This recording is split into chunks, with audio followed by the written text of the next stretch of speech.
Today is Monday, January 24th, 2022. Coming up on Roland Martin Unfiltered, streaming live on the Black Star Network. A Tennessee county commissioner was harassed and threatened last year while a Confederate statue was being removed. Today, those charges almost got dismissed. We'll talk with her about all the drama in Tennessee.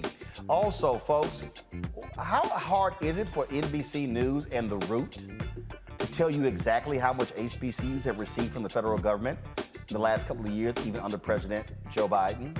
It's not that hard. I'm gonna break down, show you the actual numbers.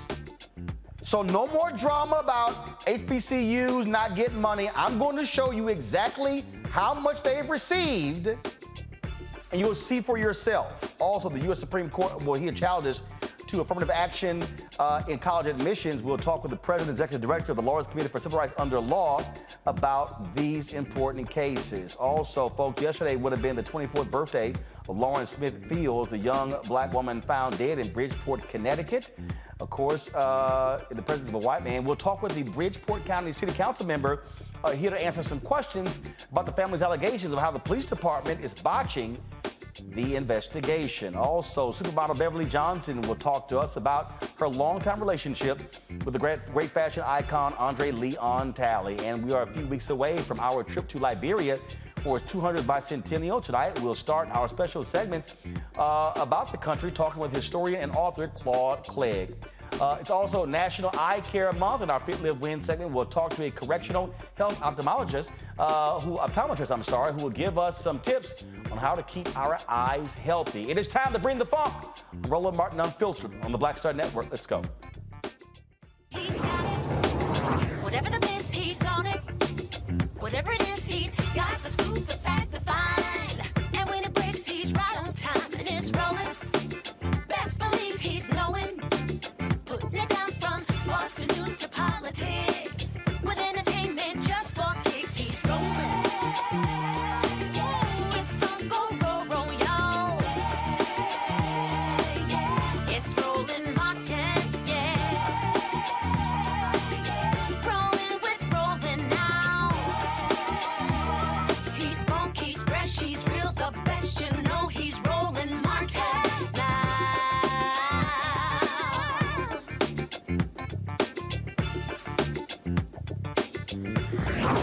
Martin. In June, while a Tennessee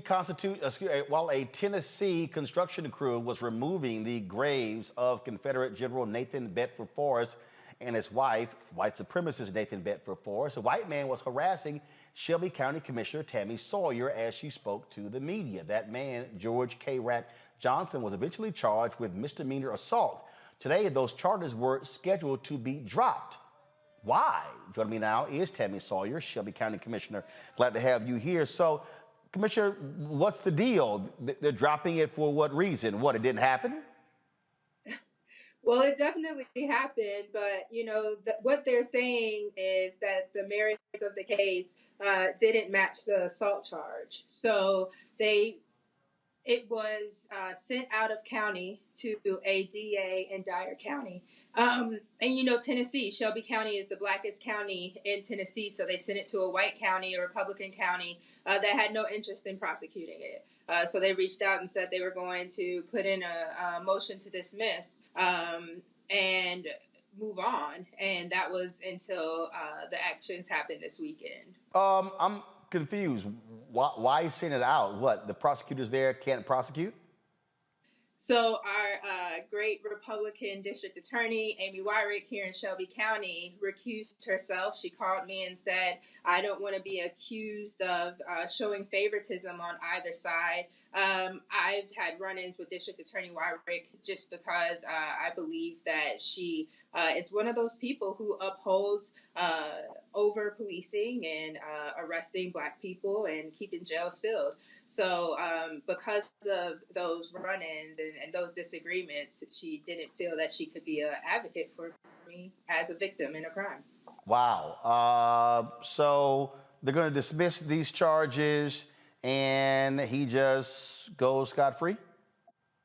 So because he went on Facebook Live with a friend and offered out my address and actually emailed out my address to people, telling them to send me cotton and other gifts and show me who was in charge in this country, and threatening that after January 24th, after court, that Memphis and me were going to face a reckoning. Because of those actions that came to light this weekend, the judge was forced to allow the case to continue. But the judge is also from Dyer County, and he did not want the case to continue. And he lectured Mr. Johnson and told him, "You have a great lawyer. Why did you open your mouth? Don't ruin a good thing." He told him, "Son, don't ruin a good thing." And so I already see where this is going. Wow, that is incredible that was what was discussed. And so what? There's nothing left for you here?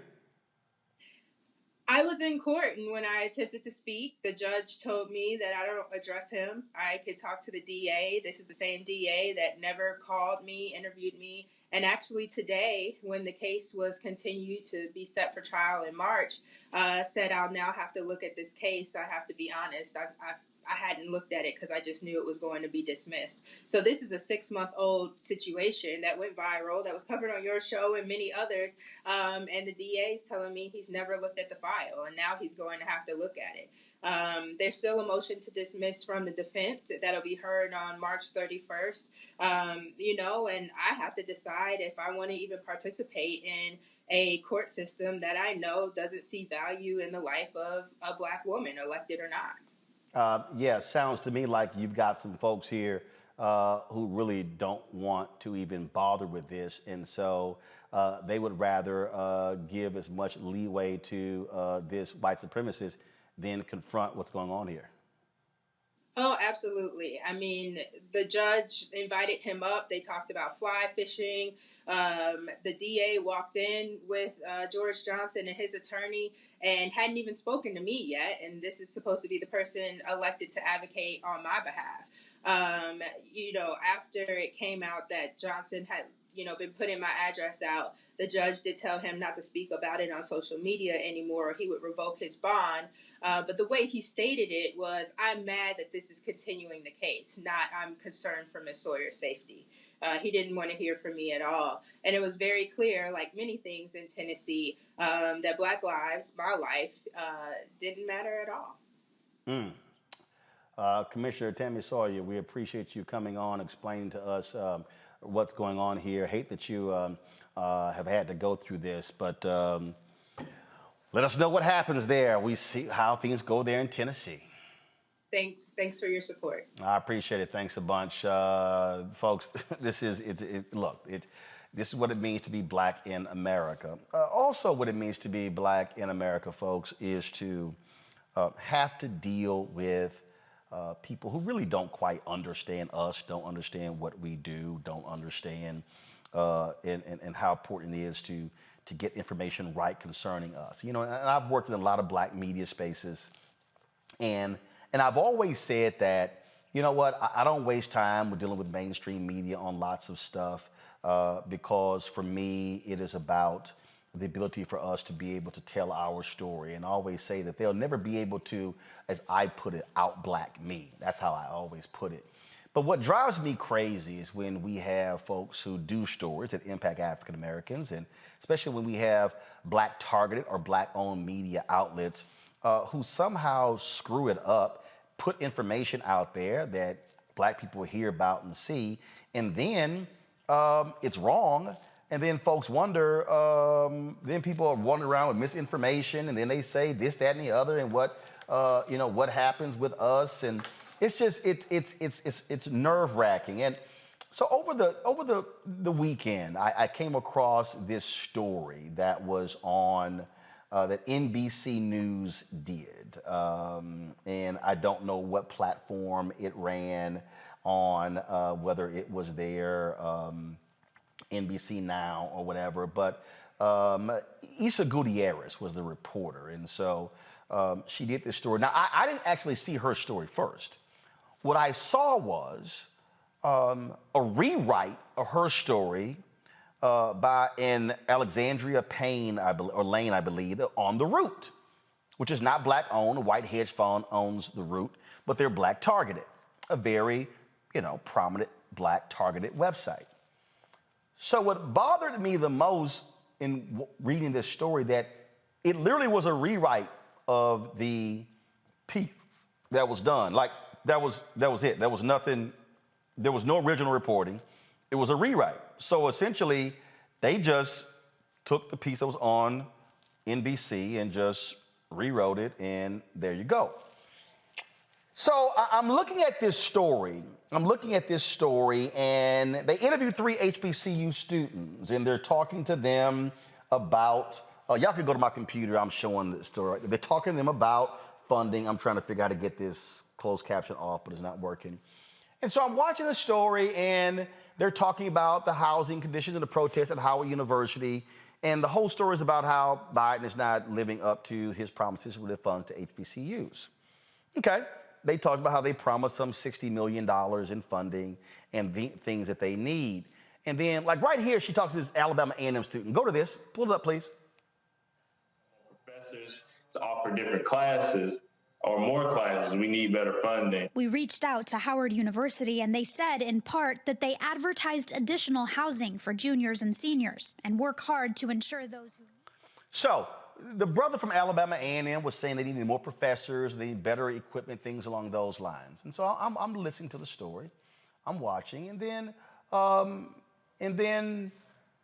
the reporter, she's asking them about, well, Biden said this is going to be a priority, and what are your thoughts about that? And the student says this. And Black people, period, in America have been given false promises on campaigns. I was more naive. I thought the promise would be kept. We all know how the game is played. It's so unfortunate to hear us say that's just how the game is played, because this isn't a game. Do you have hope that the Biden administration will do right by HBCUs? I'll say yes. I will say yes. I'm going to say that the most hope that I have is in students. I have mixed feelings about it because I love optimism, because we need people like that. Like, we're still going through a pandemic. I really don't expect them to look at college students, especially just even put HBCU students on the focal point. I don't see it happening. Okay. Now, they say in the report they reached out to the White House and the White House did not respond back to them. Okay. See, this is what I can't stand. I can't stand lazy-ass reporting. I can't stand trifling reporting. I can't stand when you do a story and you're talking to 3 HBCU students. Now, God bless those students, but let's just be real honest. Those 3 students have absolutely no clue about what's happening in Washington, D.C. with funding. They don't. NBC News, Isabella Gutierrez, did she call the United Negro College Fund? Nope. Did she call the Thurgood Marshall Fund? Nope. Did she call the Congressional Black Caucus? Nope.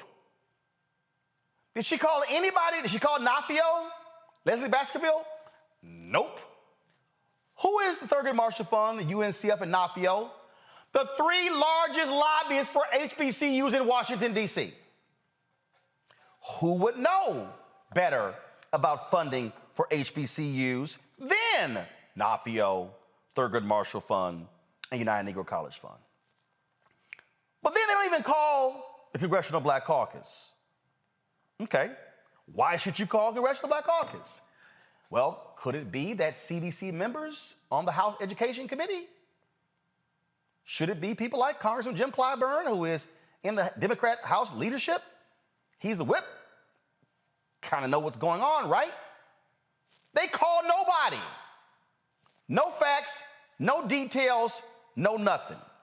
So Black folks are out here retweeting this article, and they're saying, I saw it in the Root. That's a Black website. But all the Root did was rewrite the NBC story. See, y'all, I've been telling y'all for years, one of the biggest problems with Black targeted media and Black-owned media, they don't call nobody. They rewrite some stuff in white media, slap their name on it, give it the veneer of Blackness, and then we go, ooh, I saw it here, I saw it there, when all they're doing is ripping off somebody else's reporting and then making it seem like it's theirs. It was a total rewrite. Yeah. So, on Twitter yesterday, I lit that ass up with 20 tweets, putting the Root and NBC News and this reporter on blast for shoddy reporting. Why? Because we've been covering this stuff. We've been showing y'all the real data. We've been having the experts on. Oh, if you click that Root story, this is what comes up right now. Post not found. You know why? They took that shit down. And they took it down because I dragged that ass. Now, why did I drag them? This ain't about defending Biden and Harris. This is about facts. This is about why I keep telling y'all, stop listening to these other people who don't know shit about Black people and trust people who are actual journalists. Because you know what I did? I text Congresswoman Alma Adams. Who is Alma Adams? She is only an HBCU graduate who's in the Congressional Black Caucus, who's the co-chair of the HBCU caucus. I text Congressman Jim Clyburn, who is only an HBCU graduate, South Carolina State, who is the highest-ranking African-American in Congress. I hit up Michael Lomax, who leads the United Negro College Fund. I hit up Leslie Baskerville with NAFIO. I hit up my frat brother, Dr. Walter Kimbrough, president of Dillard University. Y'all, wasn't that hard? So, if everybody out here and y'all watching the rest of these people and they talk about HBCU, what they not doing and what we ain't got. Now, remember in the story, the young lady, and again, I'm not dissing her. She just don't know. She said, we in the middle of a pandemic and they don't care about HBCUs and what's going on. Remember what she said? That's what she said. Again, I'm not dissing her because y'all, she don't know. Please go to my computer.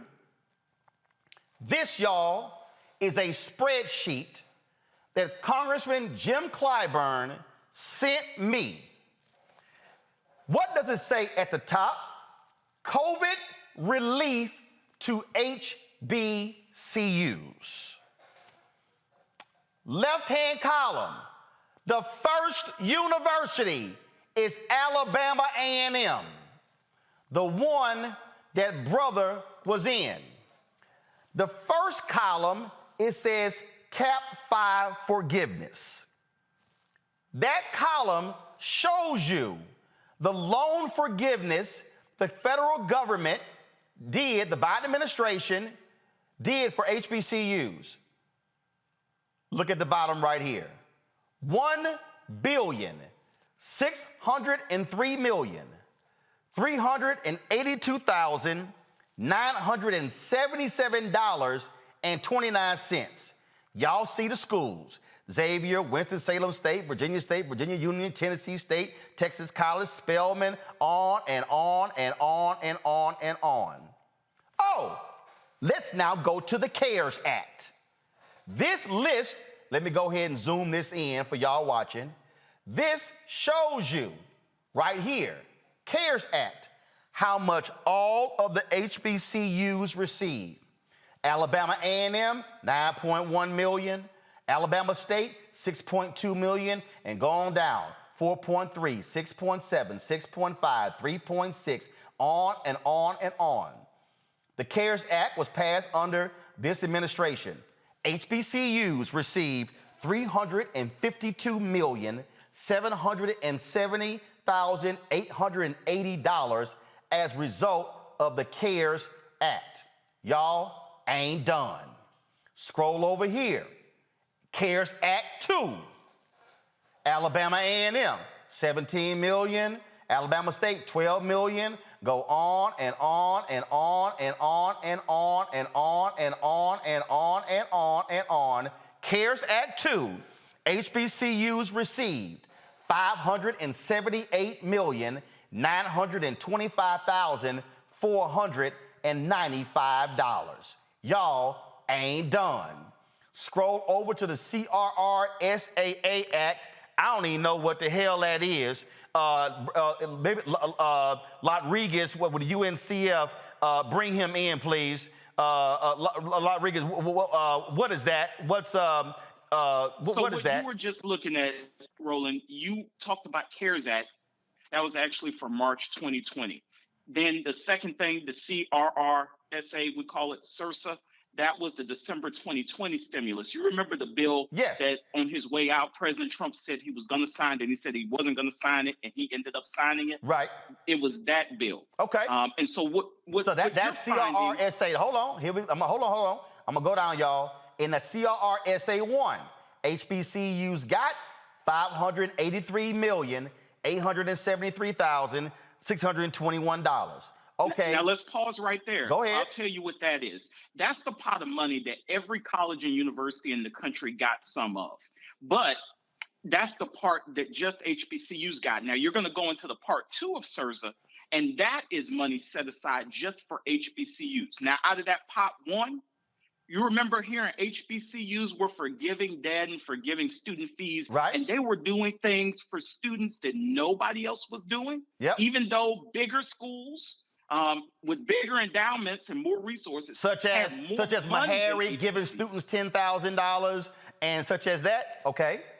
Exactly. So that's coming out of that first portion that you're mentioning. And then separate from that, that second portion under the same name, SRSA, that's the HBCU set aside. Okay, hold up. We going there. Aside, y'all see 19.8, 13.6, 17.7. Let's go on down.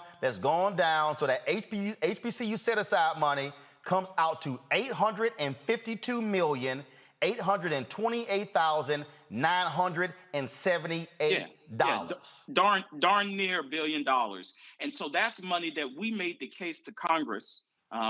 HBCU advocates, you mentioned Leslie Baxterville, Thurgood Marshall, United Negro College Fund, Michael Lomax. We made the case to Congress that if Black people are disproportionately impacted, you want to call us essential workers, but you're basically saying that we are more exposed, we have more pre-existing conditions, we're more impacted, then we should therefore get more of the stimulus money because we're more impacted.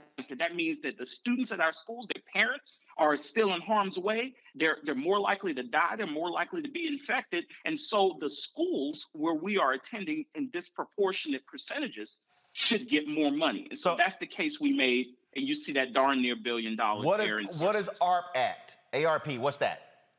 That's the American Rescue Plan. Now, this is the first signature achievement of the Biden administration. And so what you find in the American Rescue Plan, ARP, is American Rescue Plan is roughly about the size of CARES Act from March 2020, plus the SRSA or the December 2020 stimulus that President Trump was going to sign, that he wasn't going to sign, then he ended up signing it. You basically add those two packages together and you get what President Biden came out the gate with. We're going to scroll down. So ARP Act, 25.3, 18, 20, 15. So going down, when I get to the bottom, 1,024,804,301.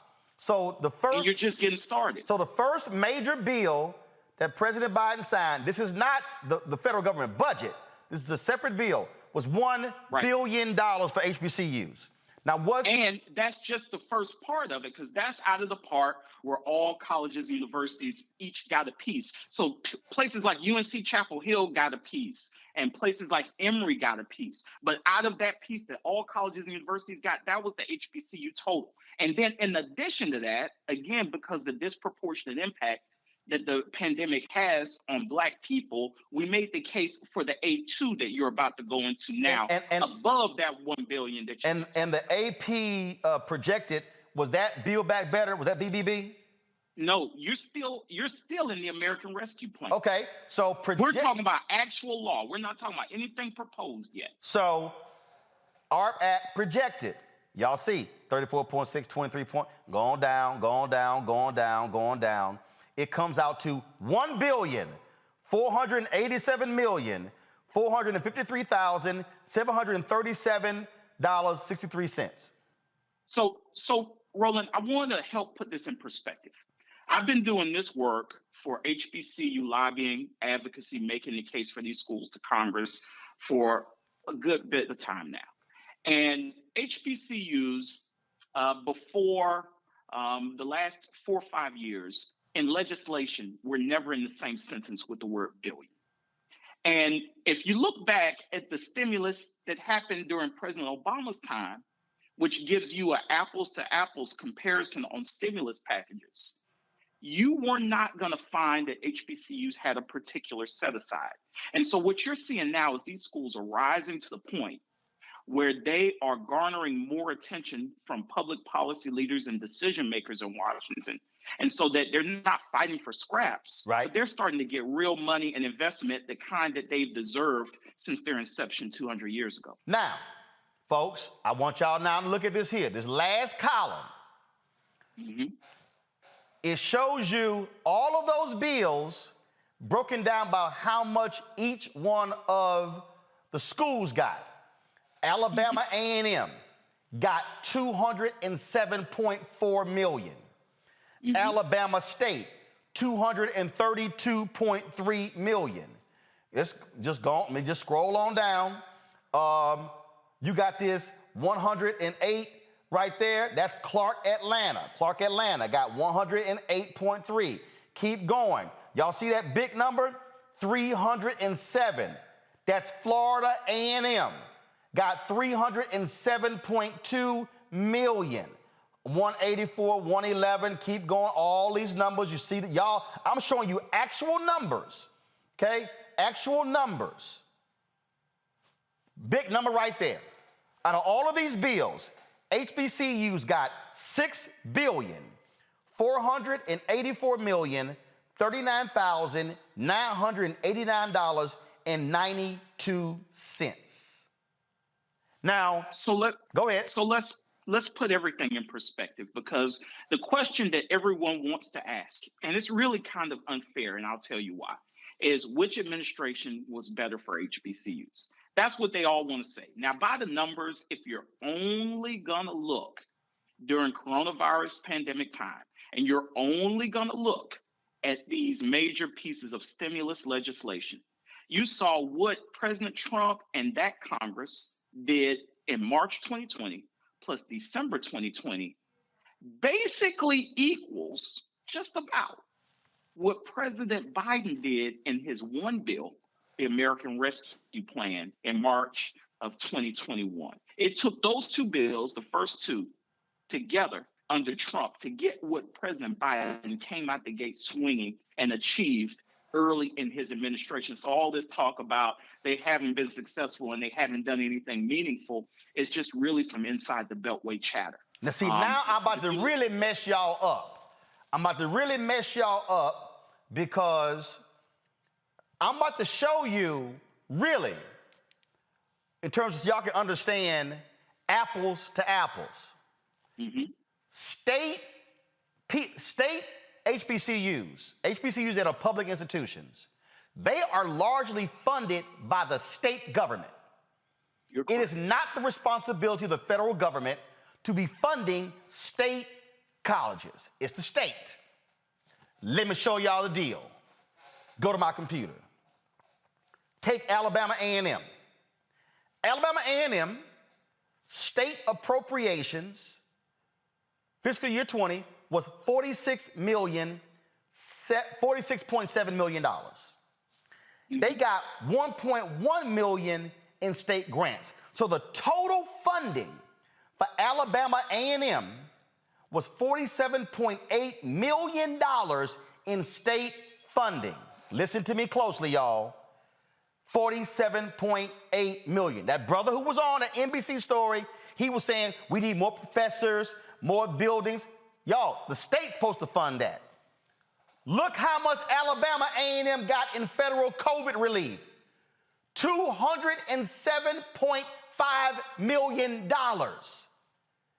That means that Alabama A&M got 4 times as much money from the federal government in COVID relief funding than they got from their own state. That means that out of the federal COVID relief money, it would take Alabama A&M 4 years to get $207.5 million.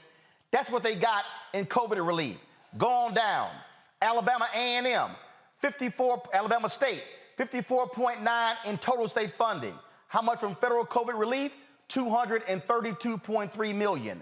Bishop State got total funding, $15.8 million from the state, COVID relief, $55 million. Gadsden State got $25.4 million in total state funding, $35 million in COVID funding. On and on. Go on down, University of Arkansas. Look at Delaware State, University of District of Columbia, Florida A&M. Florida A&M got $136.9 million from the state of Florida they got $307.2 million in federal COVID relief money. Keep going down and y'all see Grambling got $18.9 million from the state of Louisiana. They got $184.6 million in COVID relief money. Keep going. Southern University of New Orleans, Shreveport, Southern University in Baton Rouge, $29.3 million in state funding, $132 million in COVID funding. Alcorn State, keep going. Jackson State, $44 million from state, $120 million in COVID relief money. Y'all, what I'm trying to show y'all, look at the numbers. The numbers don't lie.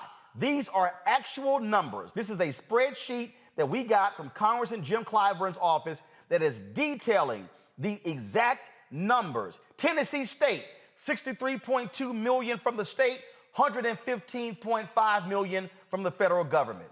Now, the point I'm laying out here for folks, Rodriguez, is who don't fully understand the data, Okay, these are public institutions. But now, explain to people who don't understand why they're not seeing private HBCUs on this list. So private HBCUs are not supposed to be funded by the state. You mentioned Alabama State and all kinds of other HBCUs whose names you know that have basically the state mentioned in them. They're funded by the state where they reside. And so the private institutions like my alma mater, Morehouse College, like Spelman College, like Dillard University, like Xavier University, they're not affiliated with the state and they don't get money from the state by and large. So the federal government helps all HBCUs, but the states, they are supposed to help those entities that they have procured. Those are institutions that they're supposed to caretake, just like the major teaching research intensive institutions that are the flagships of that state. The state takes care of them. And part of the problem over the years with HBCUs is that states have not taken care of their state-funded HBCUs the same way they've taken care of their what they call flagship. All of those institutions should be flagships, including those that are excellent at educating Black Americans. Okay, what about federal government? Okay, is the federal government precluded from giving money to private HBCUs? No. The federal government is the #1 funder in the country for all HBCUs, period. Okay, hold on. I need you to repeat that for the people who were not paying attention. The federal government is the #1 funder of all HBCUs in the country. And without the federal government, there's not a single one of the 100+ historically Black colleges and universities that can survive at all. So when you see this NBC News story that The Root then rewrote, when you see the AP story, the Newsweek story saying $45 billion was taken, no, explain to people that the initial bill that President Biden and Vice President Harris put up was $11 trillion. It got whittled down to 1.75. That means 90% of what they suggested get funded got taken out. What you find is a lot of naivete, and people don't want to go into the level of detail that they should.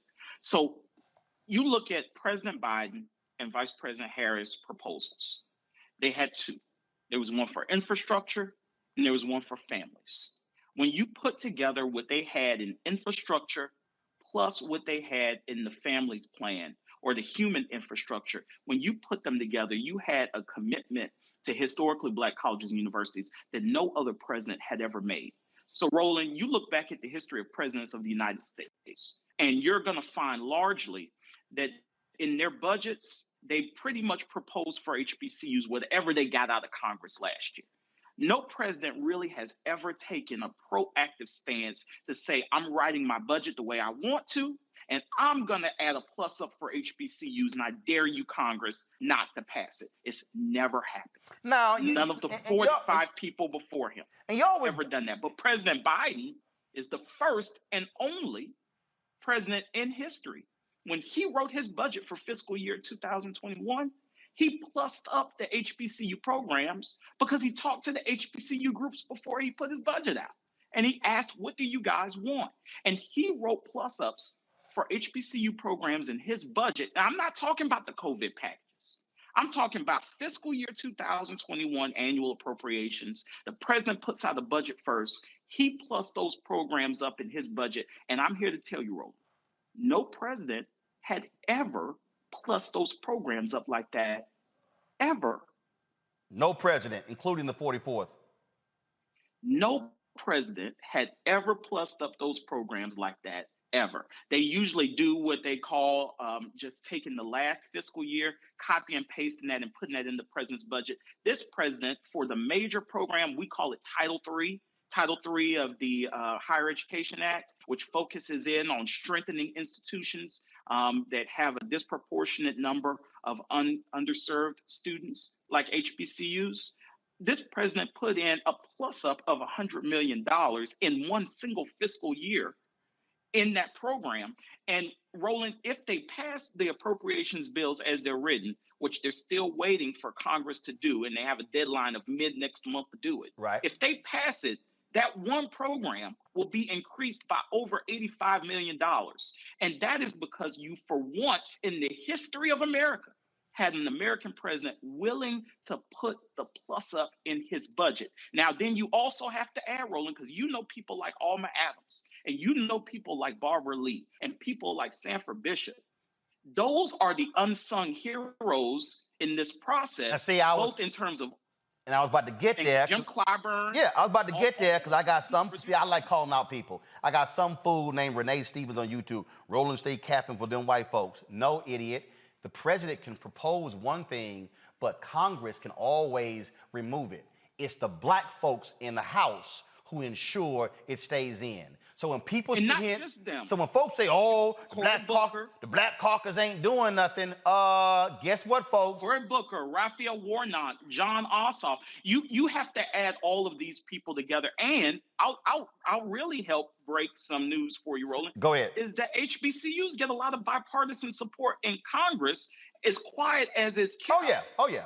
And so because you look at them located in the American South, their House members are largely Republican. And so we have to bring them into the coalition and walk with them along with the Democrats, like a Sanford Bishop that went to Morehouse and knows what that school means. We have to bring all of them together on both sides of the aisle and get these kinds of things accomplished, because if we didn't bring them with us, they tell us that the money wasn't going to be there for us. But because our coalition has both Democrats and Republicans in it, we're getting things done, and we're finally starting to see increases that these schools have really deserved since the mid-1800s. Absolutely. Rodriguez, I appreciate it. I wanted to walk through this because I'm tired of our people falling for bad reporting and not having actual data. And here's the piece, folks. We challenged President Obama when it came to HBCU funding as well. This ain't about Biden, about Democrats. This is about our institutions getting what we deserve, and that's what matters. We appreciate it, man. Thanks a lot. Take care. I want to bring up my panel, Dr. Julian Malveaux, Dean, College of Ethnic Studies, California State University, LA, Dr. Umakongo Dabinga, Professorial Lecturer, School of International Service, American University, Law, Victoria Burke, writer with the NNPA and the GRIO. Julian, I want to start with you, President Emerita of Bennett College. I mean, I was so pissed watching that NBC News story and then watching that crap on the GRIO, on the Root, which I'm glad they took the story down, because all it takes is picking the damn phone up.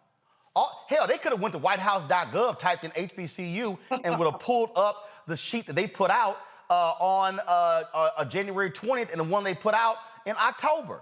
And my problem is when black people see this, they go, see, they ain't doing shit for HBCUs. They promised us, and we ain't got no money.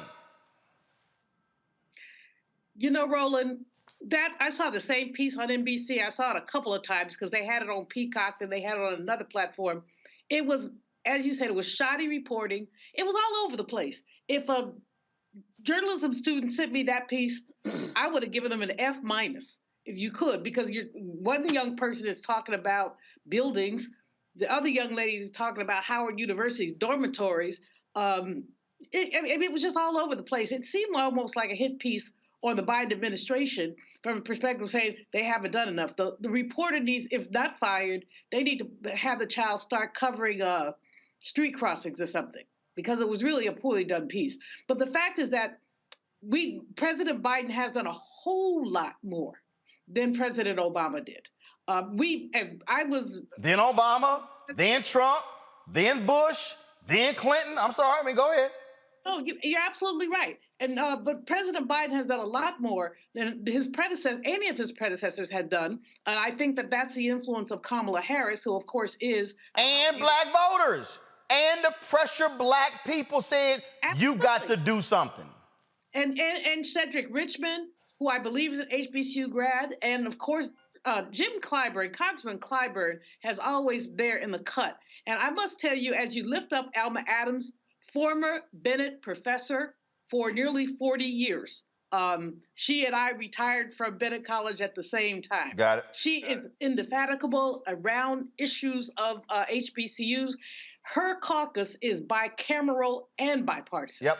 So she's that HBCU caucus. Lauren, Congressman Bobby Scott, Virginia, huge advocate as well. But this is the thing, Lauren, that we fight all the time. The NBC News can broadcast that story everywhere. And guess what? I'm going to go ahead and say this. It's a whole bunch of blue check people who will quickly retweet an NBC News story and never retweet something we report here on Roland Martin Unfiltered.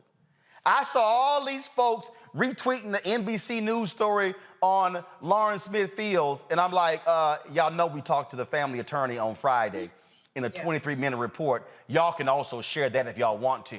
But these type of stories, and then when the root, a black targeted website, rewrites some BS from NBC News, it just reinforces the misinformation.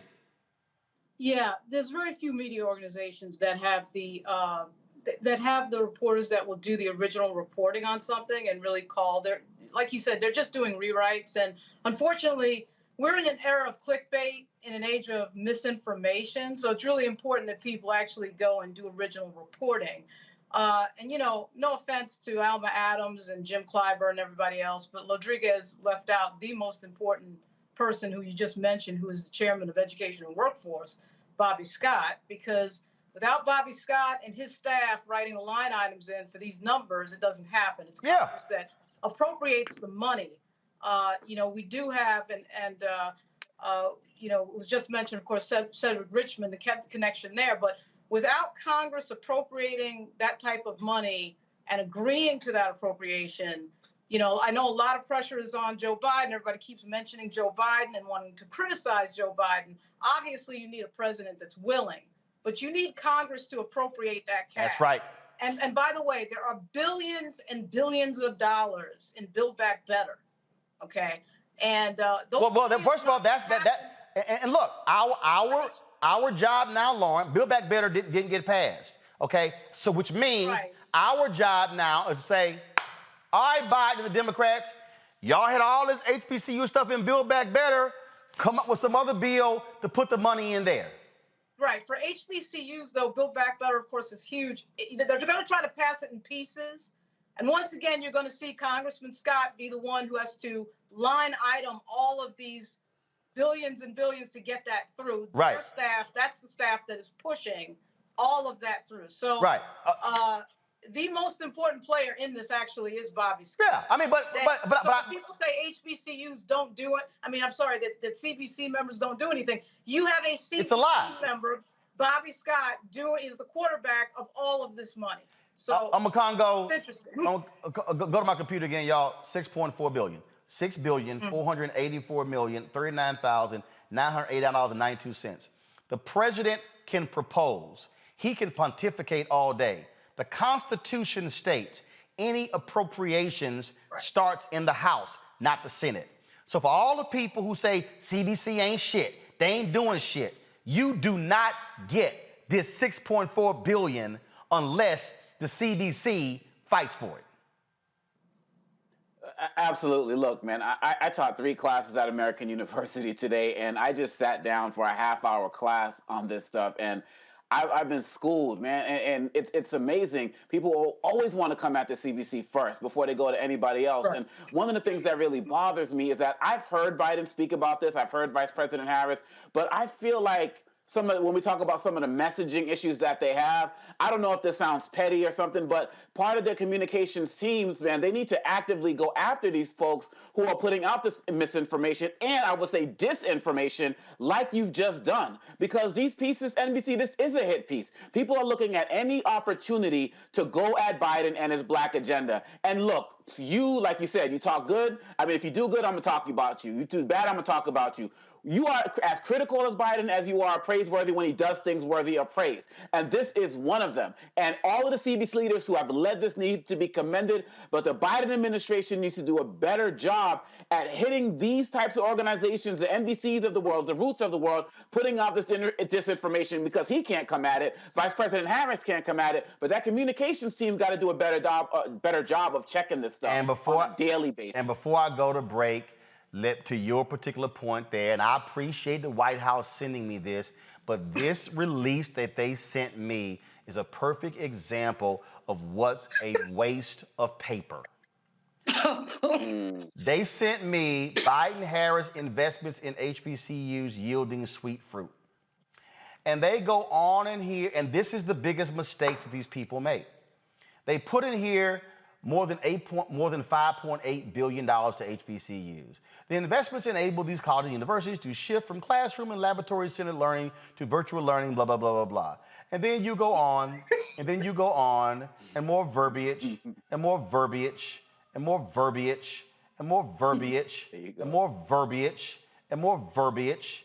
Then they get down to HBCUs, produce this, produce that, produce this, produce that. Then they got more verbiage, more verbiage, more verbiage, more verbiage. Now we got some quotes. We got more verbiage. We see unprecedented 5.8 billion again, and more verbiage. Okay, so here's my problem, okay? And I got it. And I'm not slamming Leslie and Sonia. They got the names at the bottom of this. But here's the problem. Here's the problem. The White House sent me to this. Joe Madison says that you got to put it where the goats can get it. Right. That's right.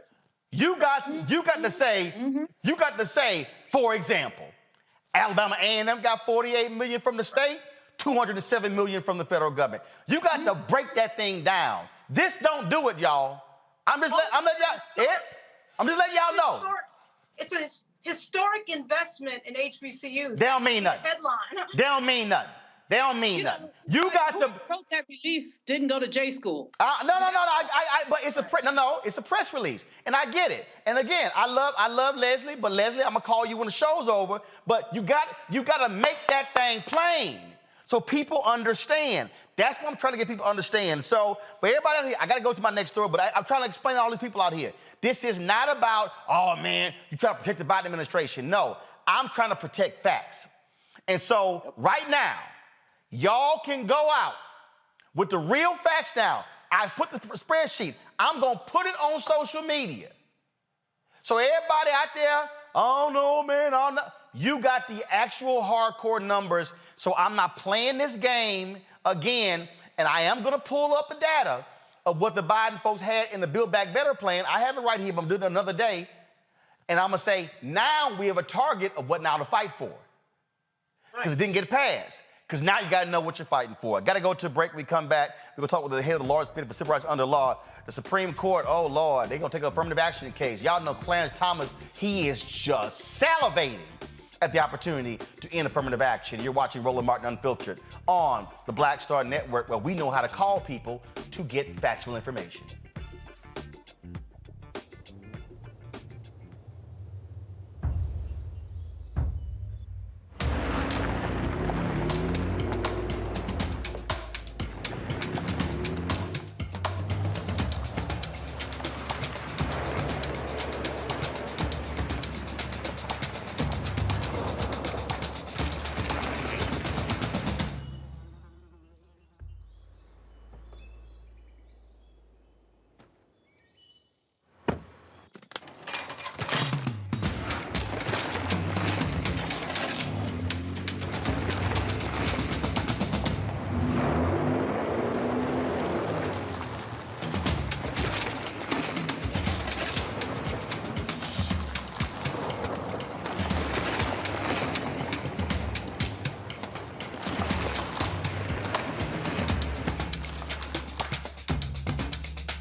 Angie Stone.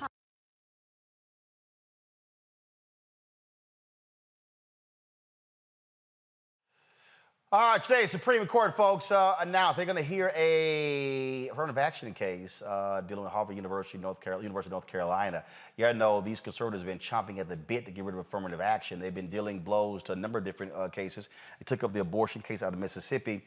And so the question is, what is going to happen next? What are we now facing with a 6-3 hardcore conservative majority on the U.S. Supreme Court?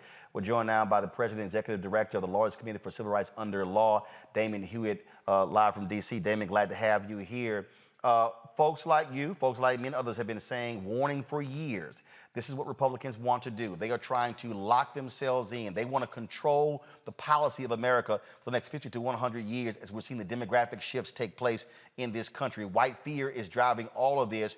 Now that they have Amy Coney Barrett, Gorsuch, Kavanaugh on the Supreme Court to go along with Roberts, Alito, and Thomas, they right now are in conservative heaven when it comes to these major legislative initiatives. Roland, you're right, and thanks for having me. We are in a crisis mode. Every right that we have, every right that exists on paper that we fight to make real and tangible every day is under attack. And affirmative action is the latest front.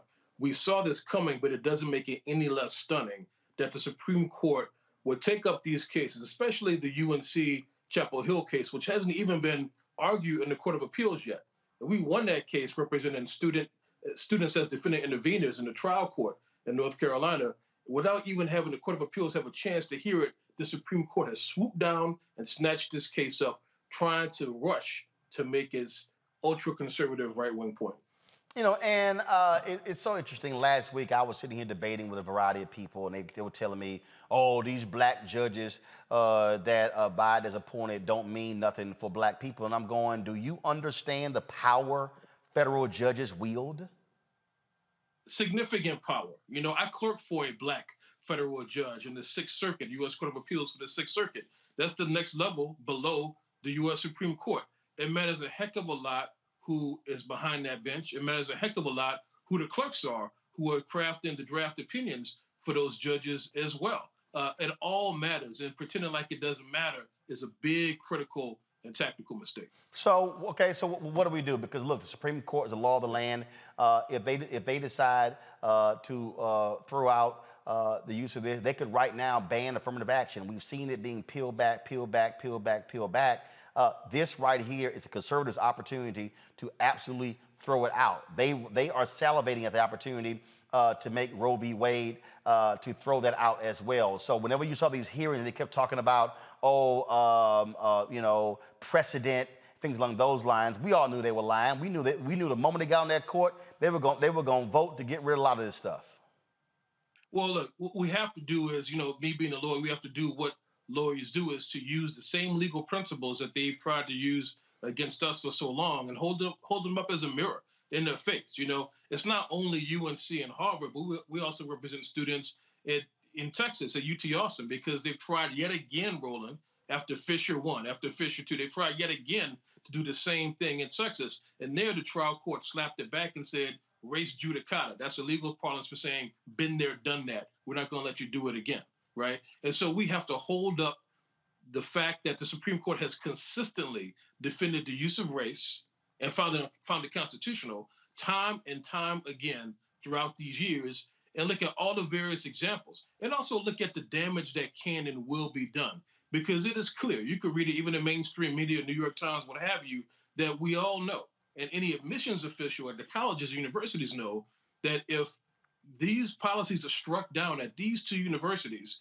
it's going to have a ripple effect nationwide, and we're going to have fewer black and brown students able to access any of these institutions that they want to. So obviously, if they take the case up, look, they get a final shot at it. What then? What must we be preparing for?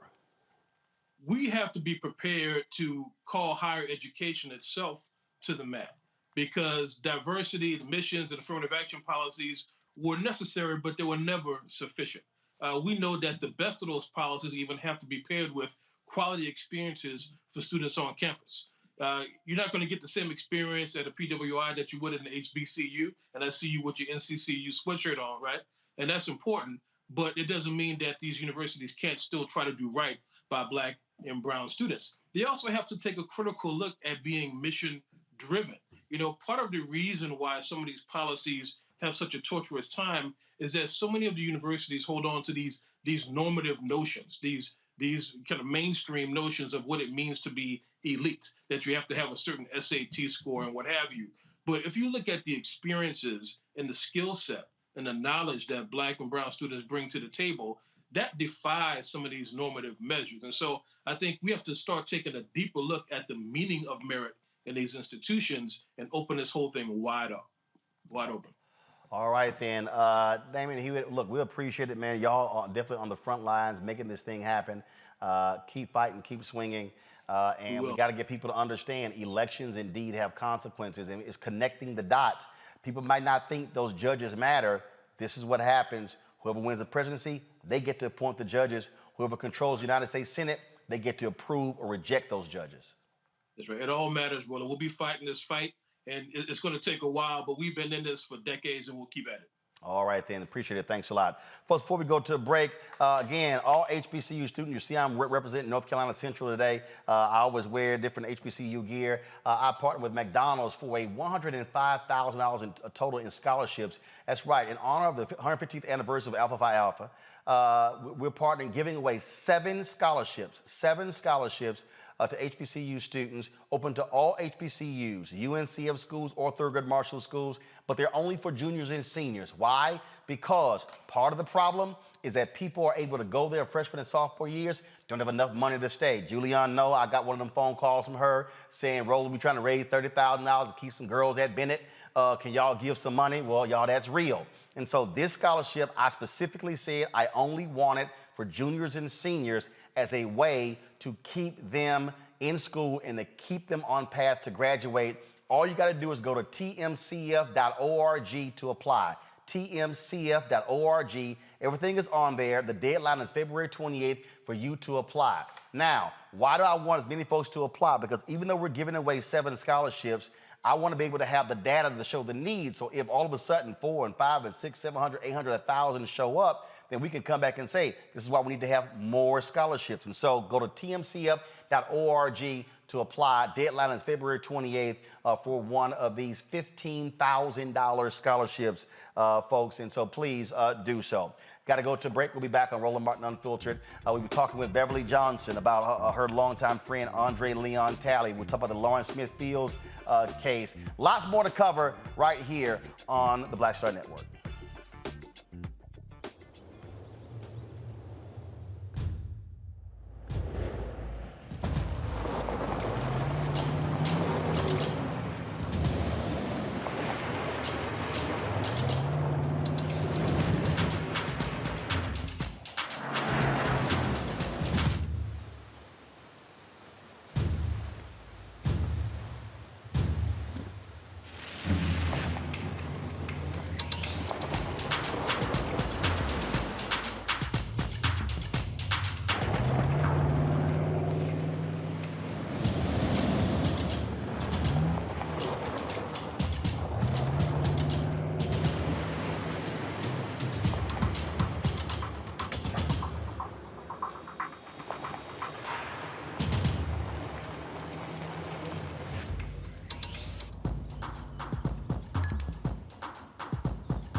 It's time to be smart. Roland Martin's doing this every day. Oh, no punches! Thank you, Roland Martin, for always giving voice to the issues. Look for Roland Martin in the whirlwind, to quote Marcus Garvey again. The video looks phenomenal, so I'm really excited to see it on my big screen. Support this man, Black Media. He makes sure that our stories are told. See, there's a difference between Black Star Network and Black-owned media and something like CNN. I got to defer to the brilliance of Dr. Carr and to the brilliance of the Black Star Network. I am rolling with Roland all the way. Honored to be on a show that you own. A Black man owns the show. Folks, Black Star Network is here. I'm real revolutionary right now. Roland was amazing on there. Stay black. I love y'all. I can't commend you enough about this platform that you've created for us to be able to share who we are, what we're doing in the world, and the impact that we're having. Let's be smart. Bring your eyeballs home. You can't be black-owned media and be scared. You dig?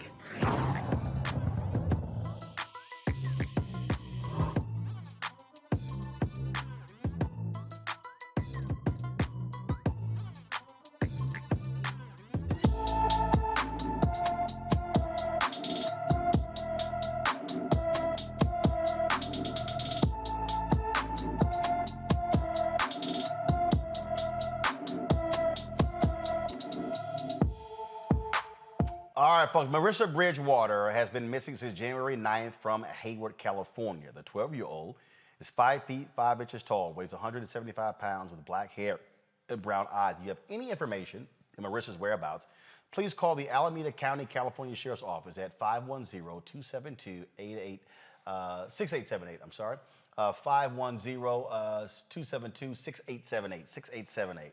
And so please do so. All right, folks. A couple of folks I want to shout out who've gotten some big appointments. The Congressional Black Caucus Foundation, they've named Nicole Austin Hillary as their the new president and CEO. The announcement was made last week. Now, she previously worked with Human Rights Watch. You see here, let me come back here. This is a photo here of her. You've seen her on our show. So again, they brought her on to now to be the president and CEO. So congratulations to Nicole Austin Hillary, who was executive director of the U.S. program at Human Rights Watch. Now she is going to be running the CBCF. And also, I had to give a shout out to Lurie Daniels Favors. Let me pull up her. Y'all, many of you may, you've seen Lurie on the show. We had her on when we had our salute to Lonnie Guinier. Well, she also has gotten a new appointment. She is the new executive director for the Center for Law and Social Justice at Medgar Evers College. And so congratulations to her as well on that appointment there. And so we always got to shout out Black achievement when we can. I want to go back to the panel because I want to talk about those Supreme Court cases. You know what, Omakongo, it's amazing to me when people think that we're being nuts. When I get all these people say, man, why you sitting here? You caping for the Democrats and they ain't done nothing. I keep saying, you want them right-wing judges? Yep. I mean, I'm telling, these folks can argue with me all they want to about Biden is this, Trump was this, McCain was this, Obama was this, Romney was this, Obama was this. This is very basic. And that is the Republican Party wants to have a hard right federal bench that does not support civil rights, that does not support LGBT, that does not support class action lawsuits, that is pro-business, that is anti-environment. That's what they want. And when people don't understand that the right understands that, they truly are missing out on the real politics in America. Oh, absolutely. That last word you said, the real politics in America. I mean, look at what these guys are doing now to actually try to bring Trump again back into office, right? When everything that he's done from the insurrection and everything, in their mindset, it has always been about the courts. Period, bottom line. That's why they can tolerate him, even though they can't stand his personality, but all of the other things that he will bring to the table, they can deal with it as long as they can get to courts. And that was what it was about when they elected him in 2016, and that's the case now. And many of us in our community have to develop a certain level of real understanding about what's going on here, because that's what it's always been about. Because really, at the end of the day, you see in Florida, everyone's talking about critical race theory. They just put up another policy now where they're talking about you can't teach about, the gay experience in the classrooms. And the list goes on and on. Everything that you said about what the courts want, they are making it become a reality. And I'm seeing it working on these campuses and being a professor, seeing Black students who are feeling like they've already been questioned about their ability to be successful there because of these affirmative action policies. policies, and they're already seeing the stress of what could possibly be coming down the pike as they're being targeted. So really, at the end of the day, we need to get up, we need to wake up and understand that we gave Trump 3 judges, man, 3 Supreme Court judges, and all the hundreds that he got at the different levels, you know, below that. And so really, at the end of the day, when we see what Biden and Harris are doing with some of the appointments of their judges now, we got to get behind that. We got to support that, because they're going to do everything possible to make sure that every single right they can legally take away from us will be taken away. This is what this court is about. Period, bottom line. And you saw it when they were showing up at rallies with Mitch McConnell, these 3 new justices, and you see it in everything that they're talking about now. We need to wake up. I just saw, Julian, where the new attorney general in Virginia fired one of his deputies who was on loan to the January 6th committee. Again, elections have consequences. They want to install hard right folks to advance their agenda. Our folks better wake up to understand the power of the courts. You can pass all the bills you want, but if the courts invalidate them, don't matter. Well, Roland, you're exactly right. What we've seen with the Supreme Court is we blinked on too many things. Of course, we couldn't really have turned it around given the votes they had in the Senate, but we blinked on some things. So now we have these hard right Supreme Court justices. And Clarence Thomas, I mean, he's probably happier than a pig. And you know what? That he has this company because he's so anti-affirmative action. He's written about it so many times in so many cases that have been so blatant. The challenge with this in terms of affirmative action in particular, it will have an absolutely chilling effect on Black student college admissions. Already you see here in California, Proposition 209 caused a number of Black students going to the University of California's, the elite state colleges, state-supported colleges. We saw that number drop by 2/3. I mean, literally, I think at some point they were talking about students and 1 and 2 students at places like at some of the law schools because there is no affirmative action because of Prop 209. And Prop 209 is probably model legislation for the devils in Florida, Texas, and other places who don't want our people to be educated. The biggest challenge, I would say, is that when we lose voting rights, we're going back to states' rights. We know what states' rights are. Those are rights to put Black folks back in our place or back into subservience. And we see it with wage law, we see it with other economic law, and we're going to see it, our rights even more erode, as Obakongo has said, even more erode if we don't get busy. I mean, they're already eroding, and that will continue unless we get busy. And look, what they're putting in place, Lauren, for 2022, the midterm elections, then we go to 2024 for the presidential election. They want complete control. Donald Trump appointed 25% of the federal judiciary. They want to appoint more than half of these judges. And we're seeing more and more of these judges who are retiring or passing away. That's why they're salivating at taking over the United States Senate next year to stop Biden from appointing any more federal judges, especially Black judges. He's already appointed 24 Black judges this year, 8 of them women. Yeah, and he's also gotten 40 judges in total, which I think is the most since JFK. He's got some record number of judges he has gotten. He's tied with Ronald Reagan for the most judges appointed in their first year. I'm sure that I think for the lower courts, he's got some record since JFK. He's got some ridiculous number that goes all the way back to John F. Kennedy. And for that, I'm sure the Republicans and Mitch McConnell have noticed that. When they did the power sharing agreement, Schumer and McConnell, that was part of it. I was actually very surprised that Mitch McConnell agreed to that because Mitch McConnell is very obsessed with judges because he knows what power and control is, and the Democratic Party is slow to figure that out. But Biden has done a very good job with judges and really hasn't gotten that much credit for that. But there's a major messaging problem, quite frankly, with the Democratic Party on the highest levels. That's part of the problem. And then it's just a lot of whining. And the Democratic Party is a big tent party that has to please a lot of people. And it's just very difficult, frankly. All right, folks, let's talk about a difficult story and what would have been her 24th birthday. Lauren Smithfield's family took to the streets demanding Bridgeport, Connecticut police give them information on her murder investigation. This took place on yesterday. Dozens of family and friends marched from the Bridgeport Police Department and ended at the City Government Center for the Justice for Lauren rally. Lauren's mother, Chantel Fields, she refuses to give up on her daughter.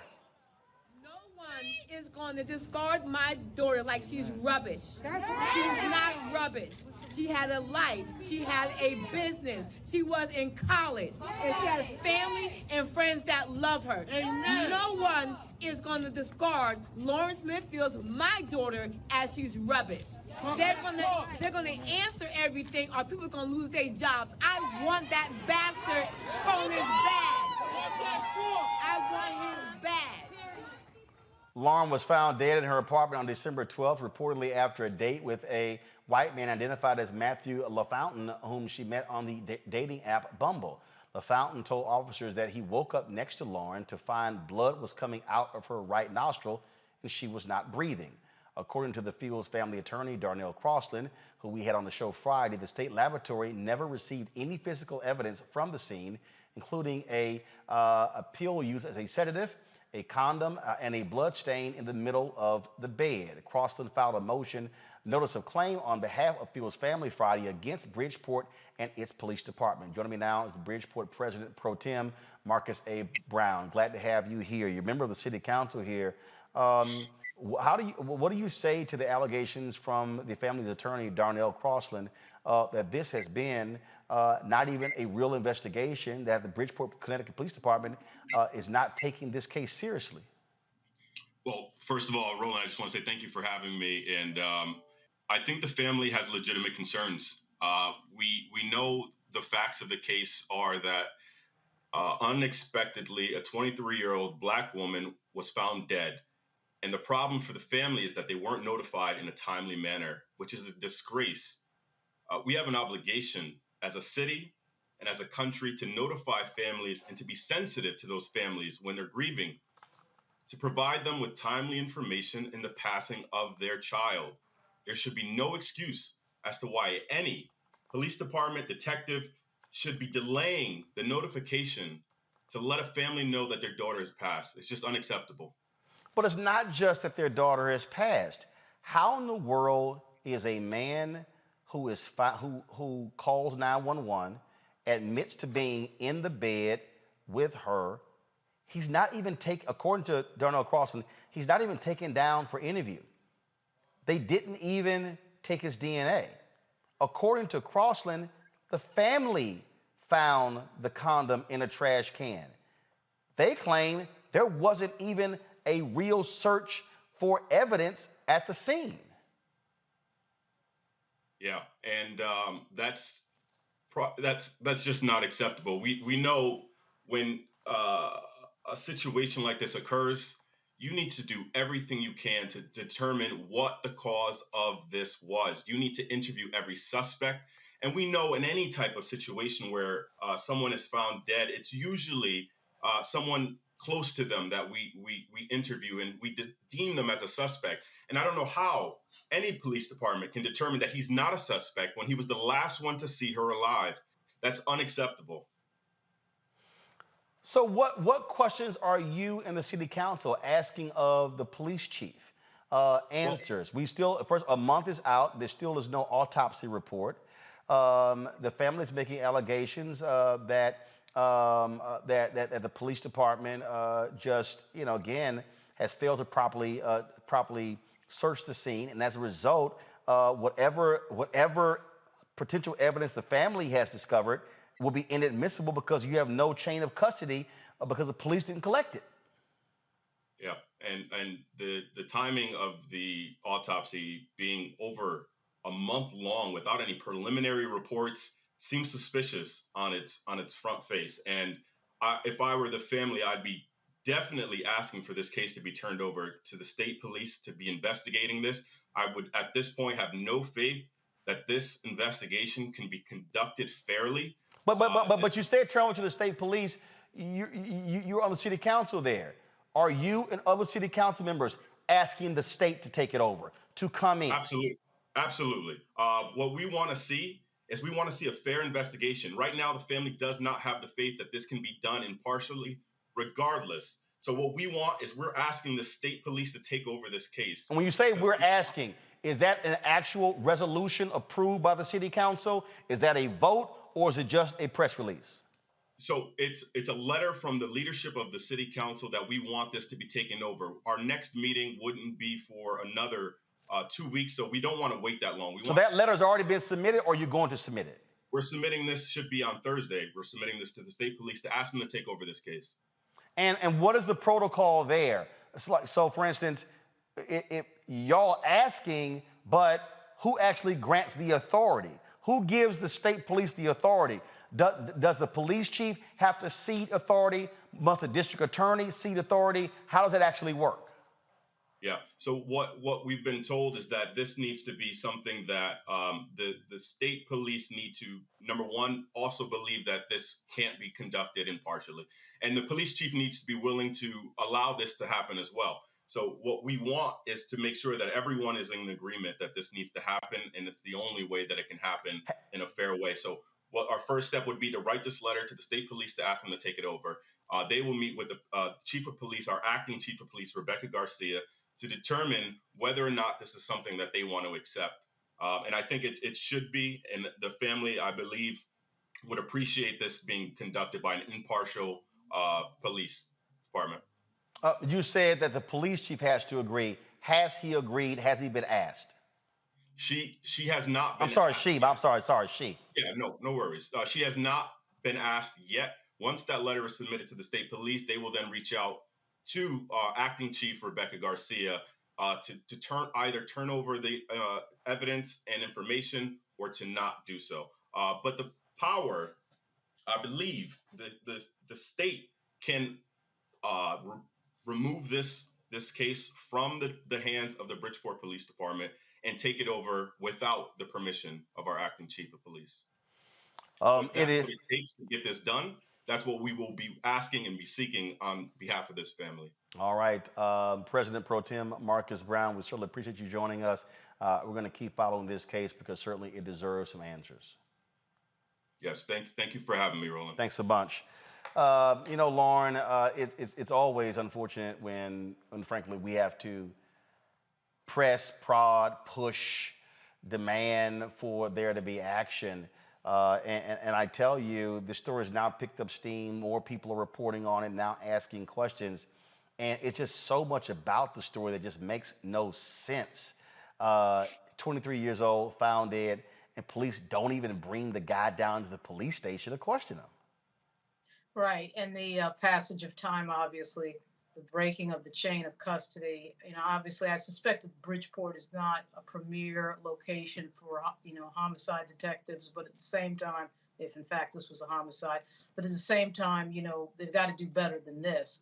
And it looks like there's a situation where this is going to have to be taken out of their hands. I mean, it's amazing how much pressure you have to put. It kind of reminds me of the Ahmaud Arbery scenario, where if it hadn't been for outside pressure and a video and all sorts of other things that happened to come up, then we would have never known what actually had happened to him. And this is the same sort of situation. And it's sad to see. But it is picking up a lot of steam and is getting into the media, and I think it's gonna go even bigger as time goes on.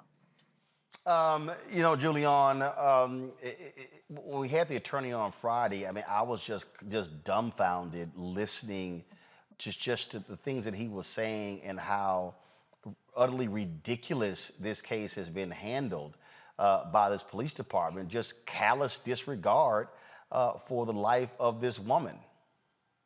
Well, not only disregard for her life, but also disregard for her family, that they weren't notified immediately. One of the things I have to wonder, and I just have to go there, if this white boy had not been the one to report this, I mean, why did they just let him go? He should have at least been questioned, and I'm wondering what race has to do with it. They let him go, they said, because nice looking guy, he was a nice looking dude.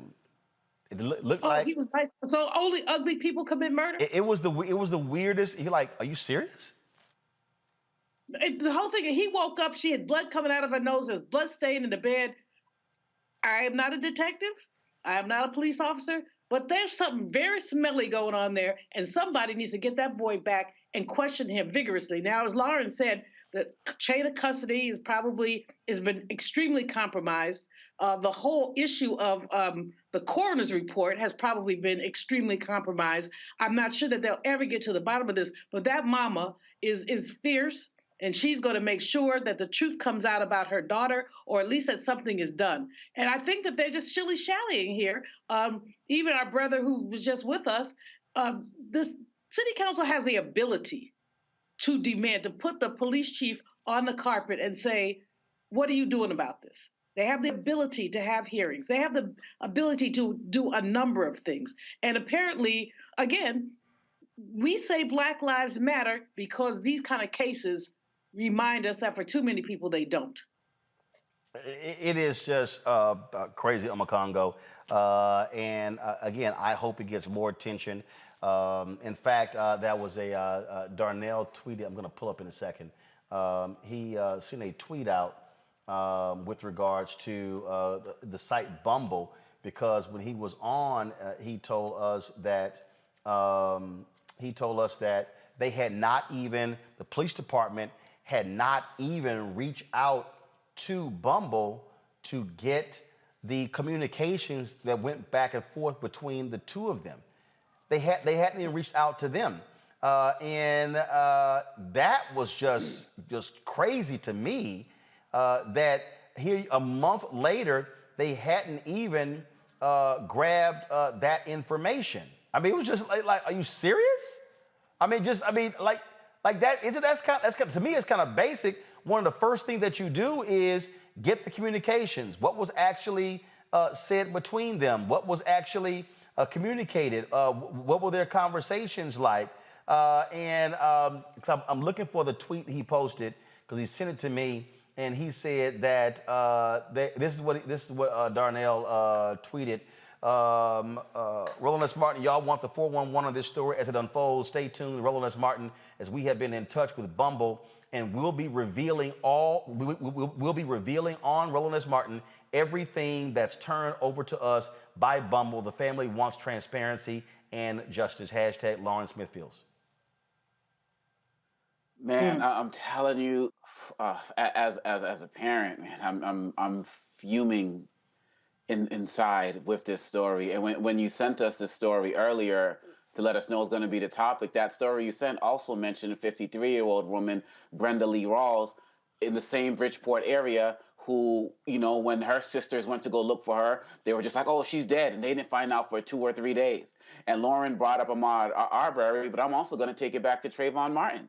You know, and Zimmerman was allowed to just go home, and we had to have national protests just to get an arrest. And yes, I'm glad this is getting traction. Let's also be mindful of the fact that this is happening in the quote-unquote civilized north of the United States. Everybody wants to talk about Georgia and all of these other places. The fact of the matter is this is nationwide. This is systemic as it relates to the throwing away of Black lives, and whether it takes more rallies, more protests, just like we did with Trayvon, just like we did with Ahmaud Arbery, we're going to make sure that she gets justice, because this is ridiculous. And I want them to go, I wish they could just go forget the states and go straight to federal, man, because this is ridiculous. And I mean, we see so much of this, but particularly with just certain ones, as we all know, certain ones just become harder to stomach than others. And for me, this is just one of them, man. It is. All right, folks. We're just getting started. Yep, it is. Got to go to a quick break, 60-second break. We come right back. We'll talk to Beverly Johnson, share her thoughts about the passing of her friend, fashion icon, Andre Leon Talley. You're watching Roland Martin Unfiltered right here on the Black Star Network.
All right, folks, last week we lost fashion icon, journalist Andre Leon Talley. He passed away at the age of 73. We did a great tribute to him last week. But others wanted to share their thoughts and reflections. People still are posting photos and talking about his impact not only on fashion journalism, but also on black models and designers and so many folks. And one of those who knew him well is the iconic fashion model herself, my golfing buddy, Beverly Johnson. Beverly, how you doing? I'm fine. How are you, Roland? Doing great, doing great. Just simple. Just share with us how long y'all knew each other, what was that relationship like, and just something we may not know about Andre Leon Talley. Oh my goodness, where do I start? Well, our careers were somewhat parallel. I started a little later than he with Vogue, and as I say, and we've spoken to each other often, he was the only Black person up at Vogue as an editor, and I was the only, Black prominent model that were gracing the cover of Vogue magazine. So we had that in common. And then once our careers started to slow down a bit, we were able to really connect. He wrote the foreword for my book, and he is just a giant of a man in every sense of the word, but he is a walking encyclopedia when it comes to fashion. And when he joined Vogue magazine, he lifted up the magazine with his breadth of knowledge about the fashion industry. And he was so very, very, very creative. I always say he can tell you about fashion from its inception up to this date, and he can do it all in French. I mean, he was something else. He opinionated, outspoken, but also kind, and he nurtured so many Black designers and models like myself, Iman and Naomi, and he was just always there pulling us up. His Southern roots and his grandmother taught him to do that, and he did just that in the industry. A lot of people don't quite understand the importance of having Black journalists in key places, to have someone like him in the fashion industry, in the positions that he was in, whether it was Vogue and the previous publications before that. For the time he was at Ebony as well. That's important because, frankly, these are white worlds. And to have someone who looks like us in the room, you got to have somebody who's at the table, who brings us to the table. Exactly right. And I'm saying that the passing of Andre Leon Talley left a huge space in the industry. And I know, and we often spoke about having a seat at the table, meaning the board of directors of these ginormous conglomerates in the fashion industry. We are now an outward facing industry where you see our faces and inside the magazine and on the covers, but now we want to participate in the economics of that huge industry. And we need to have a seat at the table, and that table is the board of directors of these conglomerates.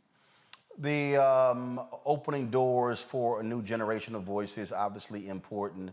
You talked about his fashion knowledge, but he had a wicked sense of humor. Yes. And so speak to that if you can. Well, I could, walk into a room and Andre would tell me everything I'm wearing within 10 seconds. And I'm not a real big label wearing person, but he would even go down to, you got those shoes at DWS. I mean, he would just, you get busted with him. You better come prepared when you're getting ready to meet the king. We bow down to him. He was quick-witted. He was funny. He was irreverent. He's just really so we had this little discussion about tokenism, and we were on a panel together for the Museum of the City of New York together. I said, so you were the token at Vogue, and I was a token at Vogue. He said, I wasn't a token. Oh, no, I was not a token. I said, well, were you the only Black person up there? He said, yes. I said, then you were a token. But anyways, he was just one of those persons that you love to have around. I always wanted to be around him. He was just a very gracious and compassionate, and he has so much passion for fashion. You just needed to be around him. Last point, you mentioned this earlier, him being from North Carolina. And even though he could speak French with ease, even though he knew these top designers from Italy, from France, from all these different countries, he was still a homeboy from North Carolina. Yes, he was. Yes, he was. I mean, and he speaks that way. I noticed one thing he put in my foreword of my book. He said, and Beverly has gold rim guts. I was like, oh, I never heard anybody say that before. Gold rim guts. He's like that kind of person. He just keeps it real, and he keeps it large and big. And he's really fills up the space. And that's what he did at Vogue. He filled up that space and then reached down and brought others along. It's a big loss. All right. Well, Beverly, it's always good to see you. And last time, of course, we lost the great Lee Elder, and we had a chance to be in the same group with him at the OTC Golf Classic. And so it's always good to see you. So I'm sure I'll see you somewhere soon on the golf course. Thank you so much, Roland, for having me. Appreciate it. Thanks a lot. All right, folks, got to go to a break. We come back. We're going to talk about the 200th anniversary of Liberia, first African republic founded by freed slaves. It's quite an interesting history. We'll talk with the historian next on Roland Martin Unfiltered on the Black Star Network.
I dare say more of us probably know more about Ghana and Senegal and South Africa than we do about Liberia.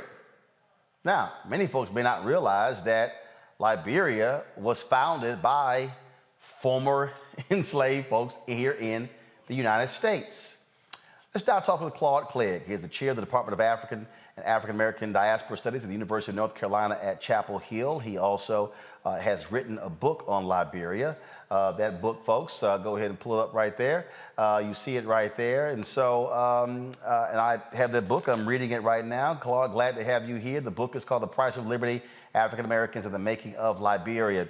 To that point I opened with, it is interesting when we talk about, when African Americans talk about African nations, very few people bring Liberia up. That's exactly right. Because as you were saying, Roland, so few have ever heard of it. We're a country that prides ourselves on being a nation of immigrants. That is, people coming to the United States for opportunity and freedom and liberties they can't enjoy in their homelands. And we're, I think, less comfortable in regard to our national mythologies of thinking of the United States as a place where people flee from.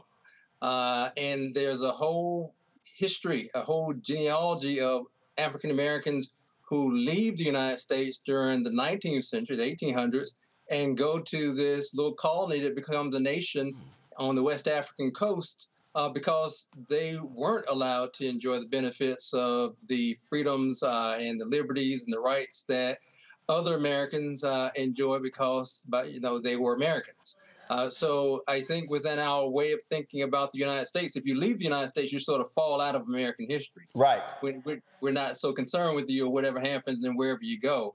Again, and that narrative doesn't fit well with our own sort of conception of this being a place everybody wants to come to. But Claude, that was this weird. But I'm reading and I'm looking at all of this history, and that was this weird thing that came together that created this. So you had these white folks who believed in abolition.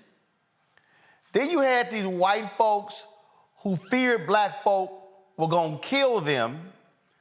And then you had the freed slaves, and they all created this colonization society to ship some 88 folks away, bought the land in Liberia. So take people through that, how this even happened, how we even got to this point of these first 88 leaving the United States and going back to Africa. Great question. It's a kind of perfect storm in which you have abolitionists, people who are against slavery. You have slaveholders. You have people who couldn't stand free black folks. That is, if black people are going to be in this part of the world, they need to be in chains. And if by some method, whether they were freed by their masters or whoever, we need to get rid of them because we don't want them increasing the free black population. So it's kind of a perfect storm, and thus there were different motives. The abolitionists who were involved thought that slavery was wrong, and if black people couldn't be free in this country, we'd send them elsewhere where they could be free there. And then the slaveholders who were in this organization thought that if we can reduce the number of free blacks in this country, it makes slavery more secure. That is, slaves don't see the free blacks and thus aspire to be free themselves. And then there were the ex-slaves who we have the least amount of information about, although there's some letters and things that have been restored or preserved. But we have the least amount in regard to their opinions about why they would want to go to this part of the world in West Africa when the vast majority of black people by the early 1800s were born in this country. They weren't born in Africa. Africa was a secondhand memory or something Grandpa talked about, because he was from Africa. But most African Americans by the early 1800s are not born in Africa. So it is literally an experiment, and it's an experiment with different parties, with different interests and different views, and often contradictory. So this group of white folks, they sail to Africa. They roll up to West Africa, and then we're going to acquire this land, buy it, drop them off, here you go, your country, named it Liberia, but it was people who were already living there. So now you have these freed folks of African descent returning back to Africa, but they didn't have any ties to Africa. And so now you got your indigenous folk who are like, who the hell are these people taking over our country? So freed slaves became colonizers. Right. That is the irony of the whole Liberian experiment. That is, you have people in this country who are being sent to Africa, black people being sent to Africa to establish this colony in Liberia and so forth, and they take all that cultural baggage with them that they had acquired here in the United States. They take color prejudices, they take their Christianity and the readiness to label anybody not a Christian that they run into in Africa as a heathen or a savage. They take the clothes, the foodways, they take the language. The dollar is the official currency of Liberia. They take the hierarchy. And they take that. They take that as well. So they are reinventing a kind of America that they were familiar with in this country, the hierarchy, the colorism, the arrogance, the cultural arrogance, and they are reinventing it to a certain extent on the shores of West Africa with the same sort of hierarchies and exclusionary policies directed towards indigenous people. So it is a kind of black colonialism that's going on, in which you have a very small privileged class of of Black migrants from the United States ruling over a much larger population of indigenous people. See, I know we're right on this because I'm looking at all of these people in the chat rooms who are like, yo, I ain't never heard any of this stuff. I'm going to go to my panel with questions. I'm going to start with Omekongo, you're first. First of all, Professor Clegg, it's an honor to talk to you, and the work that you've been doing is just really, really amazing in terms of documenting this history. I would like to know, what is the status today of Americo-Liberians with the greater Liberian population? That's a great question. Of course, as some of your listeners may know, there was a civil war in Liberia that was started in 1980, and it lasted on and off for about 2 decades. And more or less, it was the whole conflict between indigenous people and the descendants of the settlers coming to a head. And you have the government there in Liberia that was the descendants of the settlers from the United States being overthrown in 1980 and it becoming a military dictatorship under indigenous military officers. And then sort of back and forth of civil war for the next 2 decades. So Claude, hold on. I want to put a pin in that because so to explain to people to Omekongo's question. So from that point of 1822 all the way through, it was the people who were running the country, the elite of Liberia, were the descendants of these freed slaves in America. And I was reading, so some of them were called Americo-Liberians. Also, what was the phrasing? They call them the Congo. It was an interesting phrase as well. So explain that as well, because people don't understand that the black folks who came from here were running the country all those years. So when they had the war, they were trying to break that Black American colonization. Yes, that's exactly right. This experiment lasted much longer than a lot of people would have thought it was going to last. And from 1822, when the first ships were going over by under the American Colonization Society, that group of abolitionists and slaveholders and others who put this together, up to 1980, which is in the lifetime of a lot of folks. This sort of small strata of Black American descendants who originally got there in the 1800s, all the way up to 1980, ran the place. And mostly it was excluding the African population there from civic life, from holding office, from the economic affairs, and so forth. And as we know, if we study any history, this sort of thing in which you have a minority ruling over a much larger majority can't go on forever. And it explodes in 1980, and to very deadly consequences for a lot of folks who have a Liberian diaspora leaving that country. There's a brain drain to a certain degree as well. You have people going into other countries, and a good number of people who come here who can afford it. And actually, there's a sort of reverse migration. So the descendants of a lot of the folks who had first gone there in the 1800s, their descendants are now fleeing from Liberia to come back or come to America in the wake of that civil war in the 1980s. So some of that remnant of the descendants of the Black settlers who went there in the 1800s, they got a foothold in government, and some never lost it. But I think that Liberia is probably, in terms of social integration, further along in that is integrating the settler elites, children, grandchildren, great-grandchildren, with a larger African majority. They're probably more along the path of that, but still, you can still find some of those old settler names in positions of power, in which, again, these elites often reproduce themselves as best they can, even in the worst of circumstances. So we'll have to see. Liberia is an ongoing puzzle. It's an ongoing project.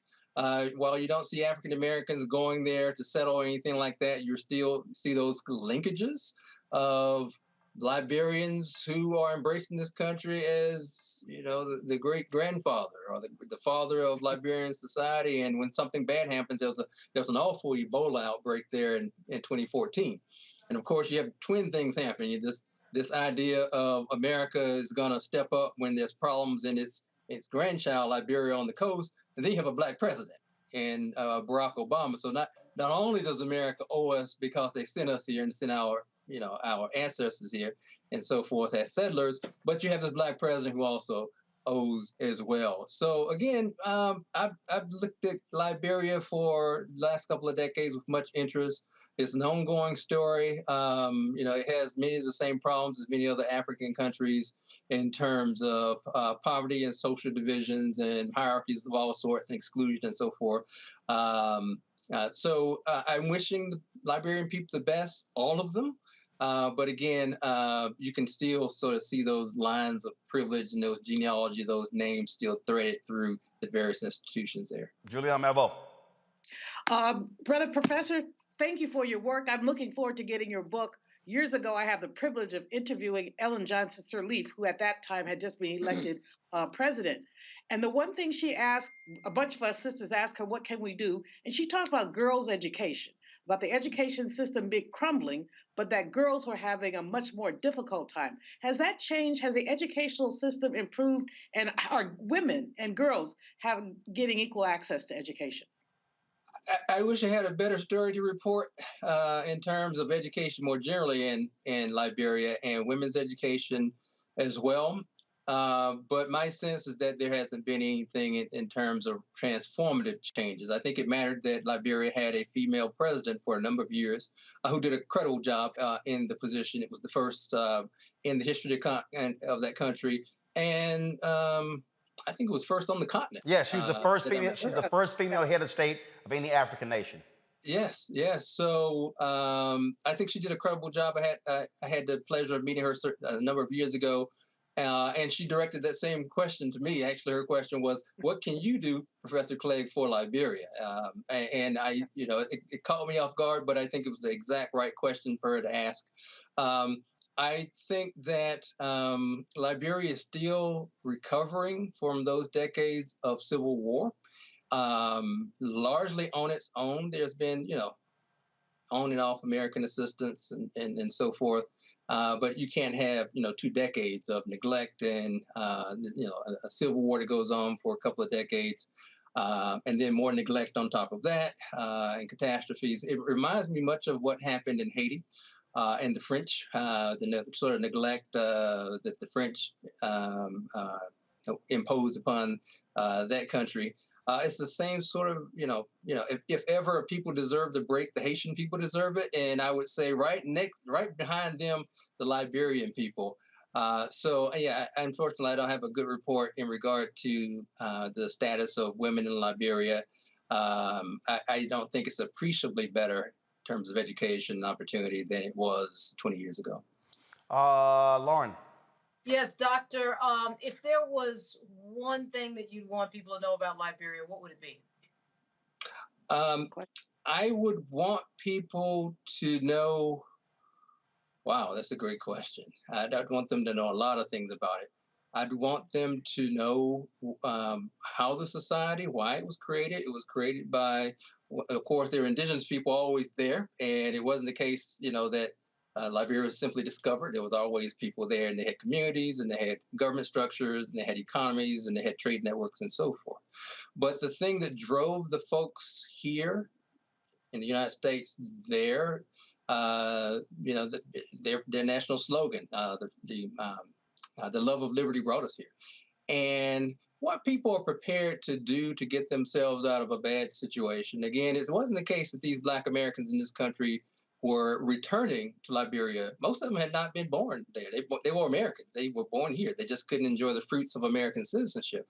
So they were stepping out on faith. That is, Black folks in the 19th century knew the Atlantic Ocean as a graveyard for Black folks. There are many, many, many, many more times the number of Black people who crossed the Atlantic Ocean westward into slavery than there were those few trickle eastward into liberty in a place like Liberia. So to step out into the Atlantic Ocean, into that world, more or less putting your faith in white people, in their ships and things, and hoping that they would land you in free Liberia, just goes to show what people were prepared to do in the name of trying to live in this world and some dignified existence for themselves and their children. So I'm sympathetic for those settlers. I'm not sympathetic for the kind of society that the sort of settler colony, settler colonialism that they imposed there.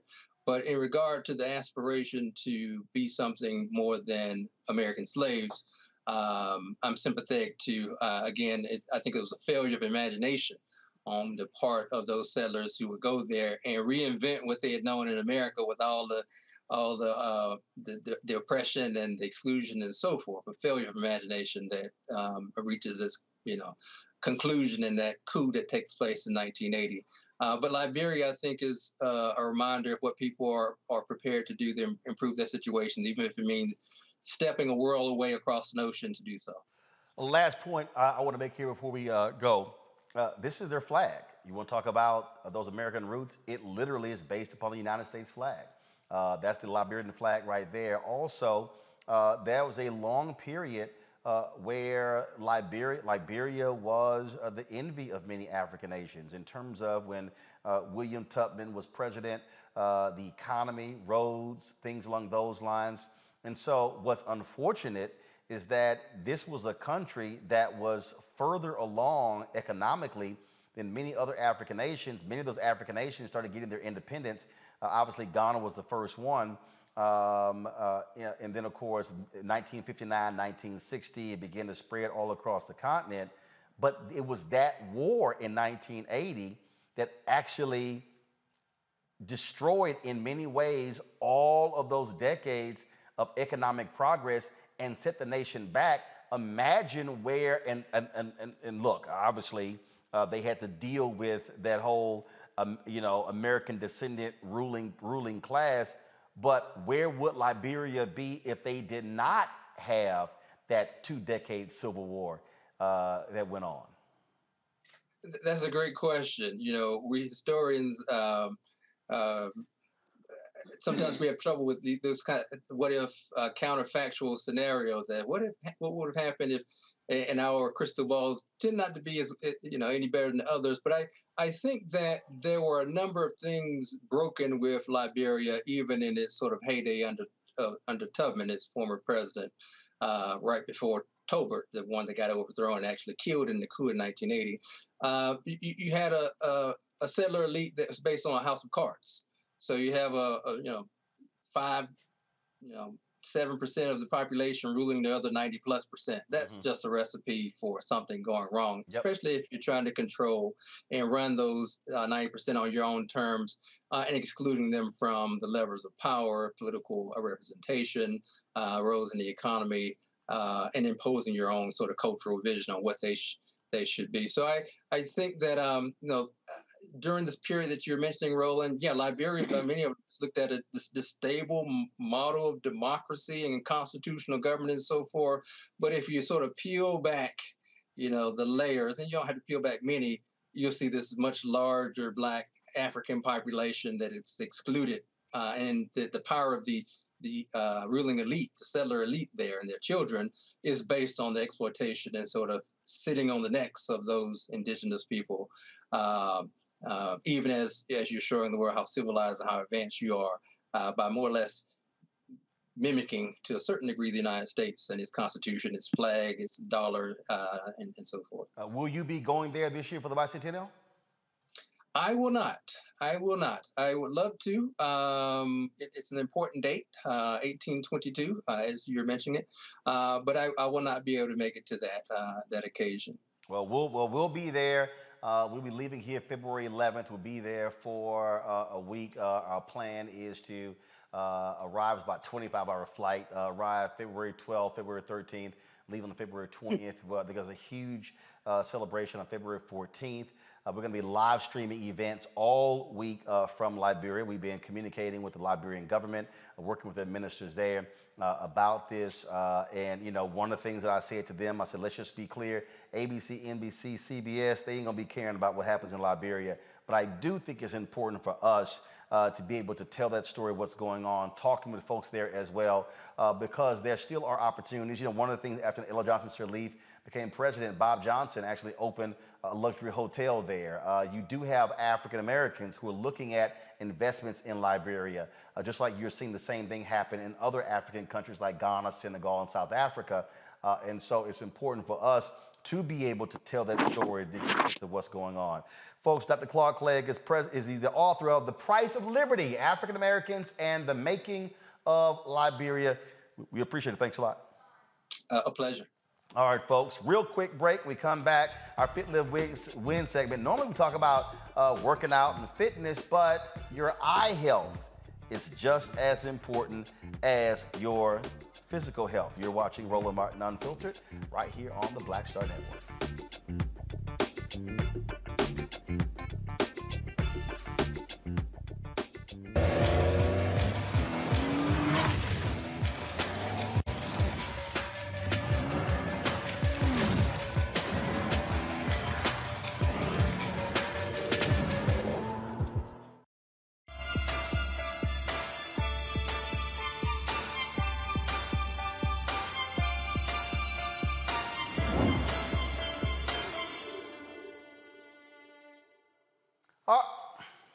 All right, folks, let's talk about Fit, Live, Win, but really for your eyes. That's, we talk about health. Rarely do we talk about eyes. Rarely do we talk about dental. Well, over the next couple of weeks, we're going to be doing that. In today's segment, we want to focus on our eye health. Joining us right now is Dr. Essence Johnson, Chief Visionary Officer of Black Eye Care out of Dallas. Glad to have you here. To that point, y'all often get overlooked when we're talking about the health of African Americans because people don't think about our sight until we're talking about glaucoma or things along those lines. Oh, no, thank you for having us. That is very true. Eye health is up there with just your overall regular health. It should be also part of your self-care routine. And so I am a doctor of optometry or an optometrist or an eye care provider. And our goal is to not only help you see clearly, but to also make sure that overall your body is doing what it should. January happens to be Glaucoma Awareness Month, and that is a condition that affects the African American community. It affects the back of the eye, is also known as kind of one of those silent killers or stealers of sight. So that's one particular condition that many people may not even know about until they go see a doctor of optometry. Another condition that we're very much familiar with is diabetes. And that is one of the leading cause of visual loss among working age adults. And a lot of times optometrists are one of the first providers that are able to diagnose people with something systemic like diabetes. So it is very important for us to prioritize our eye health. With or without insurance, it's very important to also find yourself an eye care provider that's in an area near you. So, we always hear people talk about, how you can lose weight and improve your health and you can change, do more with fitness. How do you improve your eye health? Step one, by getting your eyes examined. That is probably your number one way that you can improve your eye health first. Just like you're tuning up or checking up your body, making sure that you find an eye care provider. Your next step is making sure that we protect our eyes from the sunlight.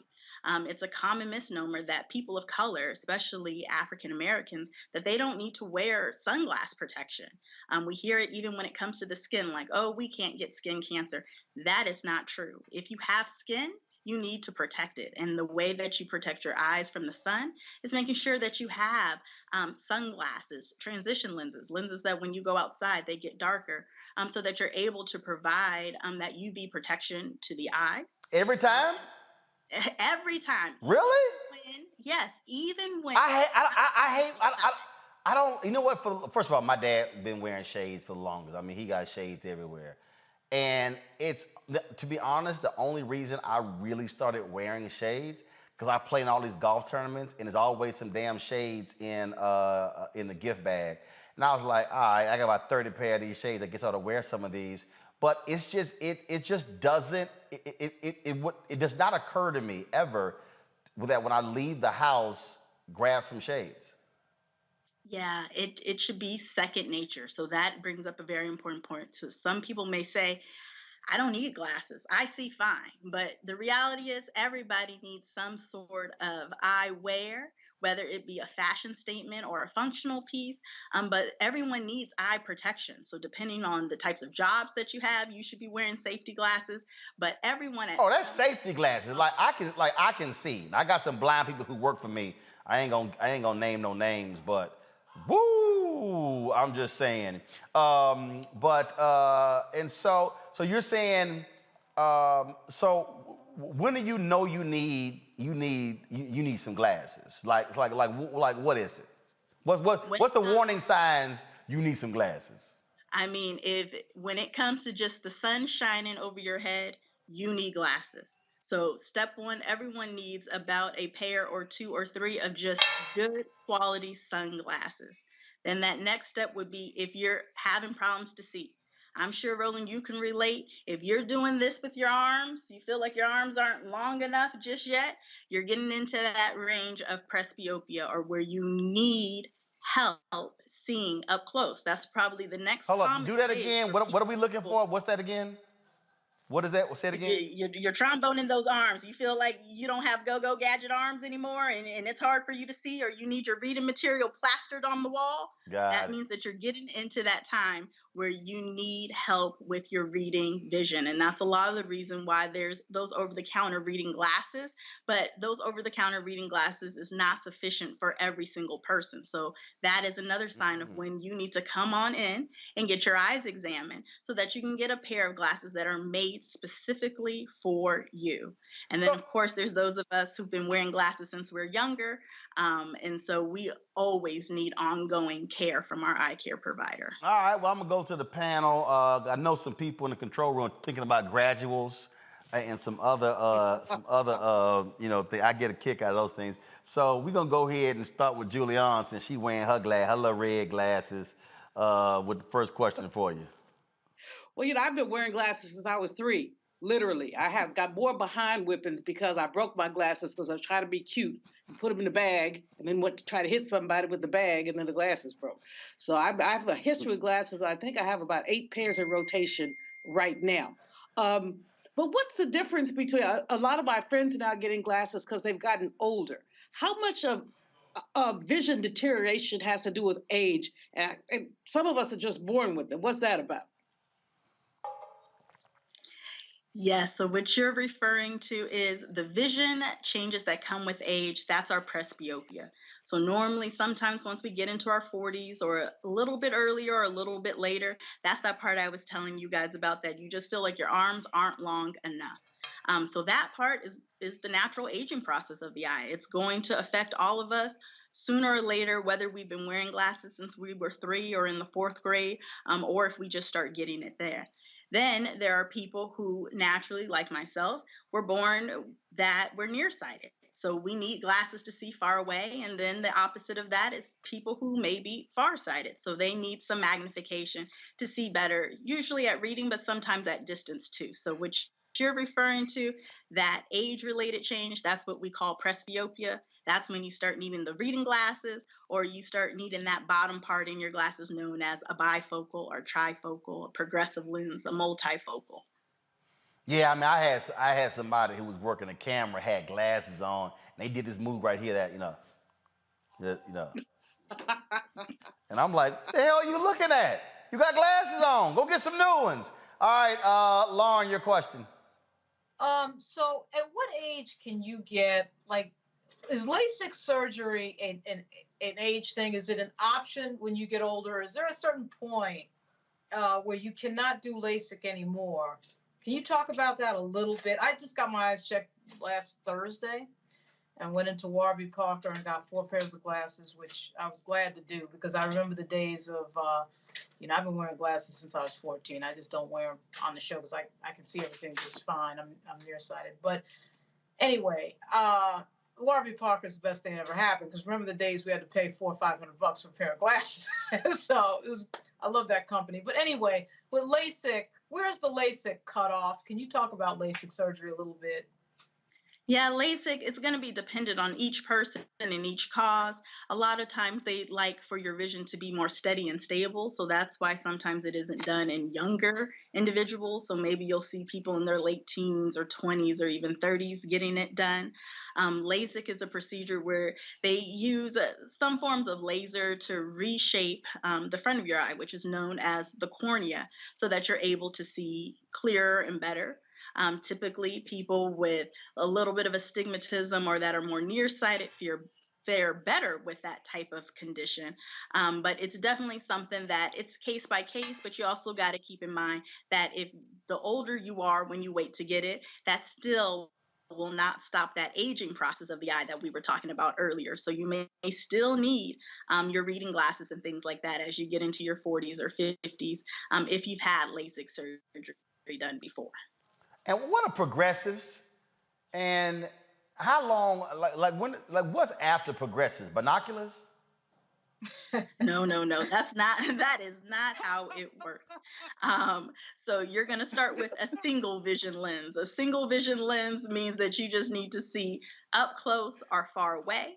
Then we move into our multifocal lenses. So a progressive is a type of multifocal lens, and that means that people just need help seeing at different distances. So you get a little bit more magnification to help you with your computer vision, and then oftentimes there's a little bit more magnification at the very bottom to help you with that reading vision. Right. And a progressive lens means that it's a no line type of design versus the kinds that would have either one line like a bifocal or two lines like a trifocal. Yeah, well, I might have to invest in that, because, it's not necessarily looking at computers. Some folks looking at, the camera to make sure it's in focus. Woo, sometimes that's a little rough. All right, Omakongo, your turn. Yes, Doc, thank you for all of the incredible work that you're doing and information that you've been sharing. My question relates to diet. Are there dietary things people can be doing to help their eyesight? I grew up with that whole thing about eat a lot of carrots, it's going to be good for your eyes. So I was making sure I was getting those in. I don't know if that's like urban myth or something. That's an urban damn myth. Dietary thing? Every one of my brothers and sisters been wearing glasses since they were in elementary school. They ass eat carrots all day long. I hate carrots and I can see. Doc, go ahead. Nutrition and eyes are also very, very important. It won't negate, things that are just genetically inherent, because there are just some things when it comes to eye conditions that we inherited from our mother and father. But there is a very big subset, even with the eyes, where we're looking at what is the role of nutrition. So if you have dry eyes, so that may be that itching, burning, tearing sensation, you definitely want to drink more water. There's studies out there talking about, should you have more, omega-3s, those fish oils? Should you increase your intake of vitamin A, C, and E as well? We also, yes, those green leafy vegetables, those bright colors, fruits and veggies, they do play a big role. They have those carotenoids in there. They have those other nutritious factors in there that helps decrease free radicals. And those are things that are related to other types of eye conditions in the eye. So definitely eat your carrots, eat your greens, drink your water. All of those things do play a role in your eye health. Or especially if you're a person with diabetes. Those having good nutrition helps lower that blood sugar, which helps prevent leaking or bleeding in the back of the eye, which is known as diabetic retinopathy, when there is leaking or bleeding in the eyes related to diabetes. And one of the main ways to treat that initially is through good health, bringing down your blood sugar and lowering your weight through diet and exercise. All right, last question for you. I've had, my eyes have been red my whole life. I went to the eye doctor when I was a kid. I grew up in Clinton Park, right next to the Port of Houston, the ship channel, and all them chemical plants and everything like that. Went to the doctor. The doctor was like, "Hey, best thing y'all do is move." How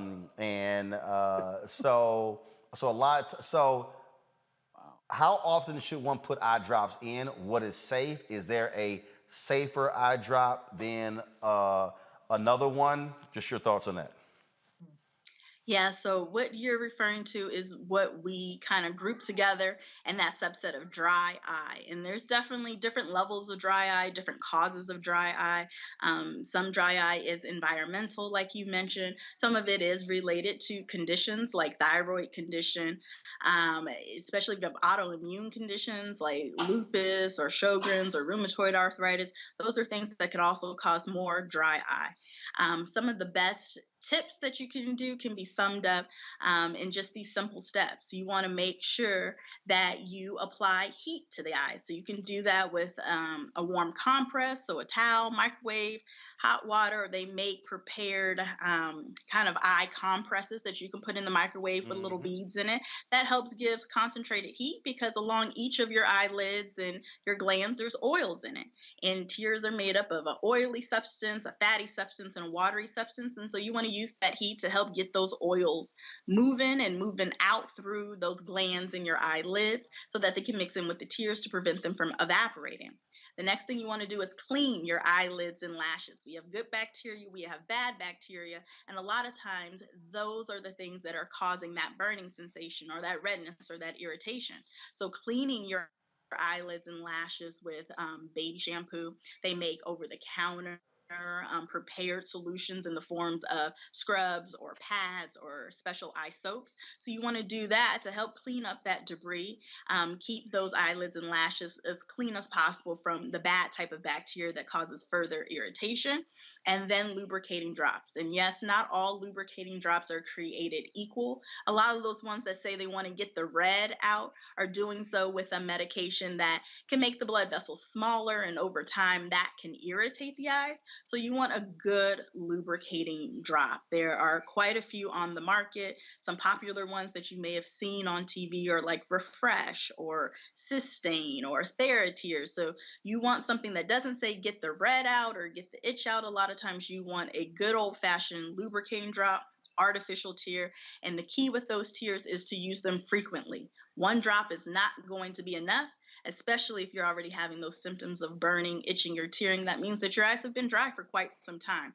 So a lot of those things that I'm saying to do is, it's a habit, it's a lifestyle, it's a routine. So you need to do them morning and night and lubricate the eyes throughout the day. So one time is not enough, 4, 5, 6, 7, 1,000 times if you can, to keep those eyes nice and wet and lubricated. Got it. All right. Multiple times. All right, cool. Henry, you got any questions? Henry, Carol, Brittany, all y'all glasses wearing people, y'all got any questions? Atlanta, she ain't here. All my blind staffers, y'all got any questions? Okay, all right, okay. All right, cool, I'm just checking. Henry keep talking about Henry, you shouldn't be talking, Henry. You know, Doc, I was trying to avoid telling this story. Doc is absolutely hilarious, absolutely hilarious. It actually combines eyes and ears. This story I'm about to tell you, Doc. So we were at the Democratic National Convention in 2016, and Hillary Clinton had just finished speaking. And so we were trying to do a stand-up, a live shot with the balloons on the floor and everything. And so Henry, Henry's in production. He was behind the camera, and I'm like, "Yo, man, come on, we got to shoot this thing." And it was taking so long, and then all of a sudden, he's behind the camera. And, he looked forward and he did this here, that look down. And then he would look. So then he said, "Hey, Elise, can you check to make sure this camera in focus?" And I was like, "What? You can't tell the camera in focus? What the hell?" See, he didn't want to go get his eye. He didn't want to go get them. He didn't want to get them next glass. What you say? You didn't want to go get them progressives? Is that what it was? He didn't want to get them bifocals. That's what I told him. And so he was trying to skirt with them bad eyeglasses he had. And I told him, "Man, you can't be having my stuff out of focus because you can't see." So I'm glad you walked us through that. See, so now I know what to look for as we keep shooting stuff. When somebody give one of those looks like, when they drop their glass, because it's rough. Now he keep telling me I'm gonna need them eventually, but I don't know. I don't know. I don't think my daddy had to get in his reading glasses till he was almost 70. So I think I got a few years left on that. Doc, where can people, they got some questions, where can they reach you? Oh, the best place to be was go to Black Eye Care Perspective. That is our baby, our website, www.blackeyecareperspective.com. We are redefining the color of the eye care industry 1% at a time by creating a pipeline for Black students into optometry, but also fostering these relationships between the Black eye care community and our community as a whole. So if you guys want to find out about a Black eye doctor in your area, you can go to our page and use our doctor locator to see if there is a doctor near you. And if you have any other questions, please feel free to reach out with us through that platform at blackeyecareperspective.com. Well, Doc, I am sending Henry y'all way as soon as this show is over. Thanks so much, Doc. I appreciate it. Thank you. All right, look, see, y'all, we're a full service show. I'm trying to help staff. You know, got folk on here halfway blind, so you know we trying to have them. So we handled that. Next week we're gonna have a doctor on talking about dental care, and so we trying to help as many of our people out as possible. It's not just physical, it's not just eating, but also it's a holistic approach. And so that's why we do what we do. That's why we want y'all to support what we do. So please download our Black Star Network app. You can see all of our programming, our Andre Leon Talley tribute, our segments on the show, of course, full shows. Just go to, you can download all the platforms, Apple phone, Android phone, Apple TV, Android TV, Roku, Amazon Fire, Xbox, Samsung. If you got 3, 4, 5 of those, download them on all the platforms because we want y'all to be fully aware of what we're doing. Also, please join our Bring the Funk fan club. Every dollar you give goes to support this show, allows us to be able to cover what we do. Look, it's going to cost us thousands of dollars to go to Liberia for a week.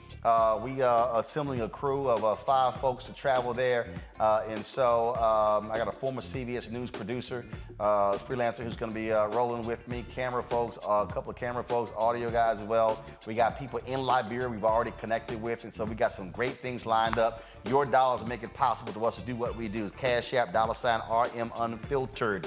PayPal is R Martin Unfiltered. Venmo is RM Unfiltered. Zelle is Roland at RolandSMartin.com. Roland at RolandMartinUnfiltered.com. Fantastic show today. Great interviews, great guests, great panelists. Amakongo, Julian, Lauren, thank you so very much. Yes, folks, I will be posting that HBCU spreadsheet so you are fully aware of what's going on and you have the facts. And I keep telling y'all, stop listening to a whole bunch of people out here who's saying all kind of stuff. There are a lot of people, they just say stuff. A lot of people out here, they just talk and they ain't dealing with no information, no facts. That's why we do what we do right here. Roland Martin Unfiltered, Black Star Network.